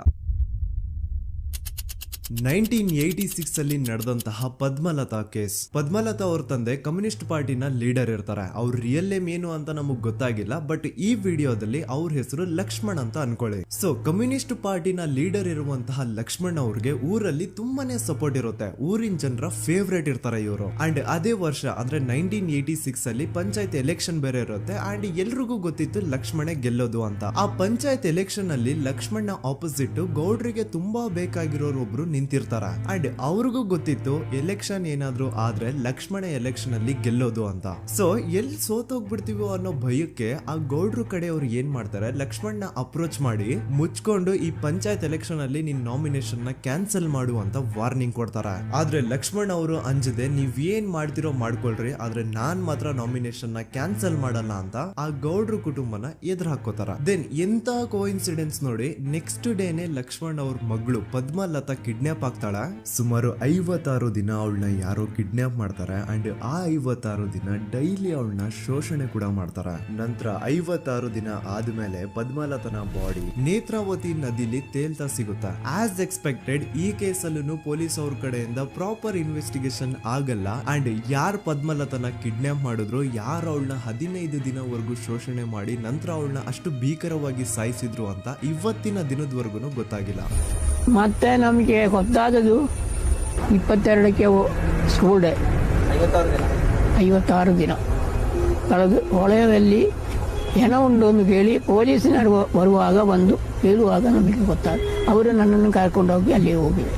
ಇನ್ನೊಂದು ಲಾಸ್ಟ್ ಕೇಸ್ ಇದೆ, ಇದು ಅರ್ಲಿ 2000 ಅಲ್ಲಿ ನಡೆದಿರೋದು. ಇವ್ರದ್ದು ಅಷ್ಟಾಗಿ ಡೀಟೇಲ್ಸ್ ನಾನು ಹೇಳಲ್ಲ, ಜಸ್ಟ್ ಮೇಲ್ ಹೇಳ್ತೀನಿ. 2000 ಇಸ್ವಿಯಲ್ಲಿ ಧರ್ಮಸ್ಥಳದಲ್ಲಿ 2 ಫಿನಾನ್ಸ್ ಬ್ಯಾಂಕ್ ಇರ್ತಾವೆ. ಒಂದು ಅಗೇನ್ ರಿಯಲ್ ನೇಮ್ ತಗೊಳ್ಳೋದು ಬೇಡ, ಲೈಕ್ ಜಸ್ಟ್ ಸಹಕಾರ ಗ್ರಾಮೀಣ ಬ್ಯಾಂಕ್ ಅನ್ಕೊಳ್ಳಿ. ಅಂಡ್ ಇನ್ನೊಂದು ಬಂದ್ಬಿಟ್ಟು SDM ಫೈನಾನ್ಸ್ ಪ್ರೈವೇಟ್ ಲಿಮಿಟೆಡ್. ಈ SDM ಫೈನಾನ್ಸ್ ಪ್ರೈವೇಟ್ ಲಿಮಿಟೆಡ್ ಬಂದು ಗೌಡ್ರು ಕುಟುಂಬ ಅವ್ರಿಗೆ ಸೇರಿದ್ದು. ಆ ಕಡೆ ಇವ್ರ ಆಪೋಸಿಟ್ ಏನದು ಗ್ರಾಮೀಣ ಬ್ಯಾಂಕ್ ಇತ್ತು, ಅದರಲ್ಲಿ ಒಬ್ಬ ಮ್ಯಾನೇಜರು ಬಡವ್ರಿಗೆ ಸಹಾಯ ಆಗ್ಲಿ ರೈತರಿಗೆ ಸಹಾಯ ಆಗ್ಲಿ ಅಂತ ತುಂಬಾ ಕಡಿಮೆ ಬಡ್ಡಿಗೆ ಲೋನ್ ಕೊಡ್ತಿರ್ತಾನೆ. ಇದರಿಂದಾಗಿ ಧರ್ಮಸ್ಥಳದಲ್ಲಿ ಆಲ್ಮೋಸ್ಟ್ ಎಲ್ಲಾ ಕಸ್ಟಮರ್ಸ್ ಆ ಗ್ರಾಮೀಣ ಬ್ಯಾಂಕ್ ಕಡೆಗೆ ಹೋಗ್ತಿರ್ತಾರ. SDM ಫೈನಾನ್ಸ್ ಪ್ರೈವೇಟ್ ಲಿಮಿಟೆಡ್ ಕಡೆಗೆ ಯಾರು ಬರ್ತಿರಲ್ಲ. ಇದರಿಂದ ಗೌಡ್ರಿಗೆ ಲಾಸ್ ಆಗ್ತಿರುತ್ತಾ. ಸೊ ಅವ್ರೇನ್ ಮಾಡ್ತಾರೆ, ಆ ಗ್ರಾಮೀಣ ಬ್ಯಾಂಕ್ ನ ಮ್ಯಾನೇಜರ್ ಏನಿದ್ನೋ ಅವನ್ಗೆ ಒಂದು ಸ್ವೀಟ್ ವಾರ್ನಿಂಗ್ ಕೊಡ್ತಾರ. ಮುಚ್ಕೊಂಡು ಇನ್ಮೇಲೆ ಇಂದ ನಿನ್ ಲೋನ್ಸ್ ಕೊಡೋದನ್ನ ನಿಲ್ಸ್ಬಿಡು, ಇನ್ ಕೇಸ್ ಲೋನ್ ಕೊಟ್ರು ನಾವ್ ಯಾವ ಇಂಟ್ರೆಸ್ಟ್ ರೇಟ್ ಗೆ ಲೋನ್ ನ ಕೊಡ್ತಾ ಇದೀವೋ ಅದೇ ರೇಟ್ ಗೆ ನೀನು ಕೊಡುವ ಅಂತ ಫೋರ್ಸ್ ಮಾಡ್ತಾರ. ಆದ್ರೆ ಆ ಗ್ರಾಮೀಣ ಬ್ಯಾಂಕ್ ನ ಮ್ಯಾನೇಜರು ಇದ್ಯಾವುದನ್ನು ಕಿವಿಗೆ ಹಾಕೊಳ್ಳಾರ್ದೆ ಅವನ್ ಕೆಲಸ ಅವ್ನ್ ಮಾಡ್ಕೊಂಡು ಹೋಗ್ತಾನ. ದೆನ್ ಸಡನ್ಲಿ ಒಂದು ದಿನ ಬ್ಯಾಂಕ್ ಮ್ಯಾನೇಜರ್ ನ ಹೆಂಡತಿನ ಮನೆ ಒಳಗಡೆನೆ ನುಗ್ಗಿ ಯಾರು ಮಾಡಿ ತುಂಬಾ ಭೀಕರವಾಗಿ ಸಾಯಿಸ್ಬಿಡ್ತಾರ. ಇದರ ರಿಗಾರ್ಡಿಂಗ್ ಆ ಬ್ಯಾಂಕ್ ಮ್ಯಾನೇಜರ್ ಪೊಲೀಸ್ ಸ್ಟೇಷನ್ ಅಲ್ಲಿ ಕಂಪ್ಲೇಂಟ್ ಕೊಡಕ್ ಹೋದ್ರೆ ಪೊಲೀಸ್ ಅವರು ಉಲ್ಟಾ ಆ ಬ್ಯಾಂಕ್ ಮ್ಯಾನೇಜರ್ ಹೆಸರಲ್ಲೇ FIR ಬರ್ದು ನೀನೇ ನಿನ್ ಹೆಂಡತಿನ ಸಾಯಿಸಿದ್ಯಾ ಅಂತ ಅವನ್ನೇ ಅರೆಸ್ಟ್ ಮಾಡ್ಬಿಡ್ತಾರ. ನಂತರ 1-2-3 ವರ್ಷ ಆ ಬ್ಯಾಂಕ್ ಮ್ಯಾನೇಜರ್ ಜೈಲಲ್ಲಿ ಇರ್ತಾನೆ. ಅದಾದ್ಮೇಲೆ ಅವನ ಕ್ರೈಮ್ ನ ಮಾಡಿಲ್ಲ ಅಂತ ಕೋರ್ಟ್ ಅಲ್ಲಿ ಪ್ರೂವ್ ಆಗುತ್ತೆ. ಆದ್ರೆ ರಿಯಲ್ ಕ್ರೈಮ್ ಮಾಡಿದವರು ಯಾರು ಅಂತ still it's A question mark. And ಇನ್ನೊಂದು ನಾರಾಯಣ ಅಂಡ್ ಯಮುನಾ ಕೇಸ್ ಬಗ್ಗೆ ಅಂತೂ ನಾನು ಆಗ್ಲೇ ನಿಮ್ಗೆ ಎಕ್ಸ್ಪ್ಲೇನ್ ಮಾಡಿದೆ. ಸೊ ಎಂತ ಕೋಇನ್ಸಿಡೆಂಟ್ಸ್ ಗಳು ನೋಡಿ, ಯಾರೆಲ್ಲ ಆ ಧರ್ಮಸ್ಥಳದಲ್ಲಿ ಗೌಡ್ರು ಕುಟುಂಬನ ಎದುರಾಕೊಂಡಿದಾರೋ ಅವ್ರ ಜೀವನದಲ್ಲಿ ಏನೋ ಒಂದು ತುಂಬಾ ದೊಡ್ಡ ದುರಂತ ನಡೆದು ಹೋಗುತ್ತಾ. ಅಂಡ್ ಸರ್ಪ್ರೈಸಿಂಗ್ಲಿ ಅವ್ರ ಕೇಸಲ್ಲಿ ಪೊಲೀಸ್ ಅವ್ರ ಕಡೆಯಿಂದ ಪ್ರಾಪರ್ ಇನ್ವೆಸ್ಟಿಗೇಷನ್ ಆಗಲ್ಲ ಅಂಡ್ ಯಾರ ಆ ಕ್ರೈಮ್ ನ ಮಾಡಿದ್ರು ಅಂತ ಯಾವತ್ತೂ ಹೊರಗ್ ಬರೋದೇ ಇಲ್ಲ. ಸೊ ಈ ಗೌಡ್ರು ಕುಟುಂಬದವರು ಧರ್ಮಸ್ಥಳದಲ್ಲಿ ಬೇಜನ್ ಕರ್ಮಕಾಂಡಗಳನ್ನ ಮಾಡಿದ್ದಾರೆ ಅಂಡ್ ಅವ್ರ ಪವರ್ ಅಂಡ್ ಅವ್ರಿಗಿರುವಂತಹ ಇನ್ಫ್ಲೂಯೆನ್ಸ್ ಇಂದ ಆ ಎಲ್ಲಾ ಕೇಸ್ ನ ಮುಚ್ಚಾಕಿದ್ದಾರೆ ಅಂತ ಮಹೇಶ್ ಹಾಗೂ ಗಿರೀಶ್ ಮುಟ್ಟಣ್ಣನವರ ಹೇಳಿಕೆ ಆಗಿದೆ. ಸೊ ಗೌಡ್ರು ಫ್ಯಾಮಿಲಿನ ಟ್ರ್ಯಾಕ್ ರೆಕಾರ್ಡ್ ನೋಡಿದ್ರೆ ಧರ್ಮಸ್ಥಳದಲ್ಲಿ ಒಂದು ಹುಡುಗಿನ ರೇಪ್ ಅಂಡ್ ಮರ್ಡರ್ ಮಾಡಿ ದೆನ್ ಪೊಲೀಸ್ ಅವ್ರಿಗೆ ಲಂಚ ಕೊಟ್ಟು ಇನ್ವೆಸ್ಟಿಗೇಷನ್ ನ ಮಿಸ್ಲೀಡ್ ಮಾಡೋಷ್ಟು ಪವರ್ ಇನ್ಫ್ಲೂಯೆನ್ಸ್ ಈ ಗೌಡ್ರು ಕುಟುಂಬಕ್ಕೆ ಮಾತ್ರ ಇರೋದು. ಈಗ ಸಂತೋಷ್ ರಾವ್ ಅಂತೂ ಸೌಜನ್ಯ ಕೇಸಲ್ಲಿ ಆರೋಪಿ ಅಲ್ಲ ಅಂತ ಪ್ರೂವ್ ಆಯ್ತು. ಹಾಗಿದ್ರೆ ರಿಯಲ್ ಆರೋಪಿ ಯಾರು? ನೆನಪು ಮಾಡ್ಕೊಳ್ಳಿ, 11 ಅಕ್ಟೋಬರ್ 2012 ಸಂಜೆ 5 ಗಂಟೆ ಹಾಗೆ ಬಾಹುಬಲಿ ಬೆಟ್ಟದಲ್ಲಿ ಸಂತೋಷ್ ರಾವ್ ತನ್ನ ಪಾಡಿಗೆ ತಾನು ಸೀನರೀಸ್ ನ ಎಂಜಾಯ್ ಮಾಡ್ಕೊಂಡು ಸುಮ್ನೆ ಕೂತಿರ್ಬೇಕಾದ್ರೆ ಅವನ ಹತ್ರ 5 ಜನ ಕಿಡಿಗೇಡಿಗಳು ಬಂದು ಜಗಳ ತೆಗಿತಾರ. ಆ 5 ಜನ ಕಿಡಿಗೇಡಿಗಳು ಯಾರು ಅಂತ ನಾನು ಇಲ್ಲಿವರೆಗೂ ನಿಮ್ಗೆ ಹೇಳಿಲ್ಲ. ಸೊ ಅವರು ಬೇರೆ ಯಾರು ಅಲ್ಲ, ಚಿಕ್ಕ ಗೌಡ್ರು ಮಗ ನಿಶಾಂತ್ ಜೈನ್ ನ ವೆರಿ ಕ್ಲೋಸ್ ಫ್ರೆಂಡ್ಸ್. ಅವ್ರು ದಣಿ ಮಾಡಿರುವಂತಹ ಕ್ರೈಮ್ ಅಲ್ಲಿ ಬೇರೆ ಯಾರನ್ನಾದ್ರೂ ಸಿಗಿಸ್ಬೇಕಲ್ಲ ಅಂತ ಇವ್ರು ಬಕ್ರ ಹುಡುಕ್ತಾ ಇರ್ಬೇಕಾದ್ರೆ ಆಗ ಇವ್ರಿಗೆ ಸಿಗೋದೆ ಸಂತೋಷ್ ರಾವ್. ಅಗೇನ್ ಇನ್ನೊಂದು ಎಂತ ಕೋಇನ್ಸಿಡೆನ್ಸ್ ನೋಡಿ, ಸಂತೋಷ್ ರಾವ್ ಸೌಜನ್ಯ ಕೇಸಲ್ಲಿ ಅರೆಸ್ಟ್ ಆದ ನಂತರ ಚಿಕ್ಕ ಗೌಡ್ರು ಮಗ ನಿಶಾಂತ್ ಜೈನ್ ದೇಶನೇ ಬಿಟ್ಟು ಹೋಗ್ಬಿಡ್ತಾನೆ. ಈ ಕೇಸಲ್ಲಿ ಚಿಕ್ಕ ಗೌಡ್ರು ಮಗ ಇನ್ವಾಲ್ವ್ಮೆಂಟ್ ಇದೆ ಅಂತ ಯಾರಿಗೂ ಡೌಟೇ ಬರ್ತಾ ಇರ್ಲಿಲ್ಲ. ಡೌಟ್ ಯಾವಾಗ ಬಂತು ಅಂದ್ರೆ ಆ 5 ಜನ ಕಿಡಿಗೇಡಿಗಳು ಯಾರು ಸಂತೋಷ್ನ ಈ ಒಂದು ಕೇಸಲ್ಲಿ ಸಿಗಾಕ್ಸಿದ್ರು ಆ 5 ಜನರಲ್ಲಿ ಒಬ್ಬ ರವಿ ಪೂಜಾರಿ ಅಂತಾನು ಇರ್ತಾನೆ. ಅವನ್ಗೆ ತಾನು ತಪ್ಪು ಮಾಡಿದೀನಿ ಅಂತ ಗಿಲ್ಟ್ ಕಾಡುತ್ತೋ ಅಥವಾ ಬೇರೆ ಏನೋ ಗೊತ್ತಿಲ್ಲ, ಆದ್ರೆ ಅವನೇ ಸ್ವತಃ ಪೊಲೀಸ್ ಅವ್ರ ಹತ್ರ ಹೋಗ್ಬಿಟ್ಟು ಸೌಜನ್ಯ ಕೇಸಲ್ಲಿ ನಿಜವಾದ ಆರೋಪಿ ಸಂತೋಷ್ ಅಲ್ಲ ಕಂಡ್ರು, ಅವನ್ನ ಸುಮ್ನೆ ಸಿಗಾಕ್ಸಿರೋದಷ್ಟೇ, ನಿಜವಾದ ಆರೋಪಿಗಳು ಚಿಕ್ಕ ಗೌಡ್ರು ಮಗ ನಿಶಾಂತ್ ಜೈನ್ ಅಂಡ್ ಅವ್ನ ಫ್ರೆಂಡ್ಸ್ ಸೂರಜ್, ಕಿರಣ್ ಅಂಡ್ ಕಣ್ಮಣಿ ಅಂತ ಈ ಎಲ್ಲಾ ವಿಷಯನ ರವಿ ಪೂಜಾರಿ ಪೊಲೀಸ್ ಅವ್ರಿಗೆ ತಿಳಿಸ್ತಾನೆ. ಅಗೇನ್ ಎಂತ ಒಂದು ಕೋಇನ್ಸಿಡೆನ್ಸ್ ನೋಡಿ, ಈ ವಿಷಯಗಳನ್ನ ಊರಿನ ಜನರು ಮುಂದೆ ಹೇಳಿದಂತಹ ರವಿ ಪೂಜಾರಿ ಆಕಸ್ಮಿಕವಾಗಿ ಸತ್ ಹೋಗ್ಬಿಡ್ತಾನೆ. ಇವನು ಹೇಳಿದ್ದು ನಿಜ ಅಂತ ಜನರಿಗೆ ಯಾವಾಗ ಕನ್ಫರ್ಮ್ ಆಗುತ್ತೆ ಅಂದ್ರೆ, ಸೌಜನ್ಯಗೆ ತುಂಬಾ ಹತ್ರವಾದವ್ರು ಒಬ್ರು ಯಶೋಧ ಅನ್ನೋರು ಕೋರ್ಟ್ ಅಲ್ಲಿ ಬಂದ್ಬಿಟ್ಟು ಸೌಜನ್ಯ ಕೊಲೆ ಆಗಿದ್ದ ದಿನ ಆ ಒಂದು ಸ್ಪಾಟ್ ಅಲ್ಲಿ ನಾನ್ ಈ 3 ಜನರನ್ನ ನೋಡಿದ್ದೆ ಅಂತ ಸಾಕ್ಷಿ ಹೇಳ್ತಾರೆ. ಈಗ ಎಲ್ಲಾ ಡಾಟ್ಸ್ ನ ಕನೆಕ್ಟ್ ಮಾಡ್ತಾ ಹೋದ್ರೆ ಸೌಜನ್ಯ ಕೇಸ್ ಒಂದೇ ಅಲ್ಲ, ನಾರಾಯಣ ಹಾಗೂ ಯಮುನಾ ಕೇಸಲ್ಲೂ, ವೇದವಲ್ಲಿ ಕೇಸಲ್ಲೂ, ಆ ಬ್ಯಾಂಕ್ ಮ್ಯಾನೇಜರ್ ನ ಕೇಸಲ್ಲೂ ಹಾಗೂ ಪದ್ಮಲತಾ ಕೇಸಲ್ಲೂ ಸೀದಾ ಡೈರೆಕ್ಟ್ ಡೌಟ್ ಬರೋದೆ ಊರಿನ ಗೌಡ್ರ ಮೇಲೆ. I really want to appreciate Kudla rampage YouTube channel, third eye YouTube channel, ಗಿರೀಶ್ ಮುಟ್ಟಣ್ಣನವರು ಸರ್ ಹಾಗೂ ಮಹೇಶ್ ಅವರು ಅಂಡ್ ಆಲ್ ಅದರ್ಸ್. ಇವರ ಕಾನ್ಸ್ಟೆಂಟ್ ಎಫರ್ಟ್ಸ್ ಇಂದಾನೆ ಸತ್ಯ ಏನಂತ 1 by 1 ಹೊರಗೆ ಬರ್ತಿದೆ and they are trying their level best to catch real criminals. At present Soujanya case ಬಗ್ಗೆ ಅಪ್ಡೇಟ್ ಏನು ಅಂತಂದ್ರೆ, ಹೈಕೋರ್ಟ್ ವರೆಗೂ ಈ ಒಂದು ಕೇಸ್ ಹೋಗಿದೆ ಅಂಡ್ ಈ ಕೇಸ್ ಅಲ್ಲಿ ಈಗ ಇನ್ನೊಮ್ಮೆ ಮತ್ತೆ ಫ್ರೆಶ್ ಆಗಿ ರೀಇನ್ವೆಸ್ಟಿಗೇಷನ್ ಸ್ಟಾರ್ಟ್ ಆಗಬೇಕು ಅಂತ ಹೋರಾಟ ನಡೀತಿದೆ. ಸದುತ ಪ್ರಜೆಗಳೇ, ಇದಾಗಿತ್ತು ಸೌಜನ್ಯ ಕೇಸ್ ಬಗ್ಗೆ ನಮ್ಮ ಒಂದು ಡೀಟೇಲ್ಡ್ ವಿಡಿಯೋ. ಈ ವಿಡಿಯೋದಲ್ಲಿ ನನ್ನಿಂದ ಎಲ್ಲಾದ್ರೂ ಏನಾದ್ರೂ ಚಿಕ್ಕ ಪುಟ್ಟ ಇನ್ಫಾರ್ಮೇಶನ್ ಮಿಸ್ ಆಗಿದ್ರೆ ಅಥವಾ ಮಿಸ್ಟೇಕ್ ಆಗಿದ್ರೆ ಅದನ್ನ ದಯವಿಟ್ಟು ಕಮೆಂಟ್ ಸೆಕ್ಷನ್ ಅಲ್ಲಿ ಹೈಲೈಟ್ ಮಾಡಿ. ಈ ವಿಡಿಯೋ ಯಾವಾಗ ಯೂಟ್ಯೂಬ್ ಇಂದ ಡಿಲೀಟ್ ಆಗುತ್ತೋ ನನ್ಗಂತೂ ಗೊತ್ತಿಲ್ಲ. ಸೊ ಪ್ಲೀಸ್ ಆದಷ್ಟು ಬೇಗ ಇದನ್ನ ಎಲ್ಲಾ ಕಡೆ ಶೇರ್ ಮಾಡಿ. ಓಕೆ ಪ್ರಜೆಗಳೇ, ಇವತ್ತಿಗಿಷ್ಟು ಸಾಕು ಅನ್ಕೊಳ್ತೀನಿ. ನಾನು ನಿಮ್ಮ ದೂತ ಸಮೀರ್ MD. ಮತ್ತೆ ಸಿಗ್ತೀನಿ ನೆಕ್ಸ್ಟ್ ವಿಡಿಯೋದಲ್ಲಿ.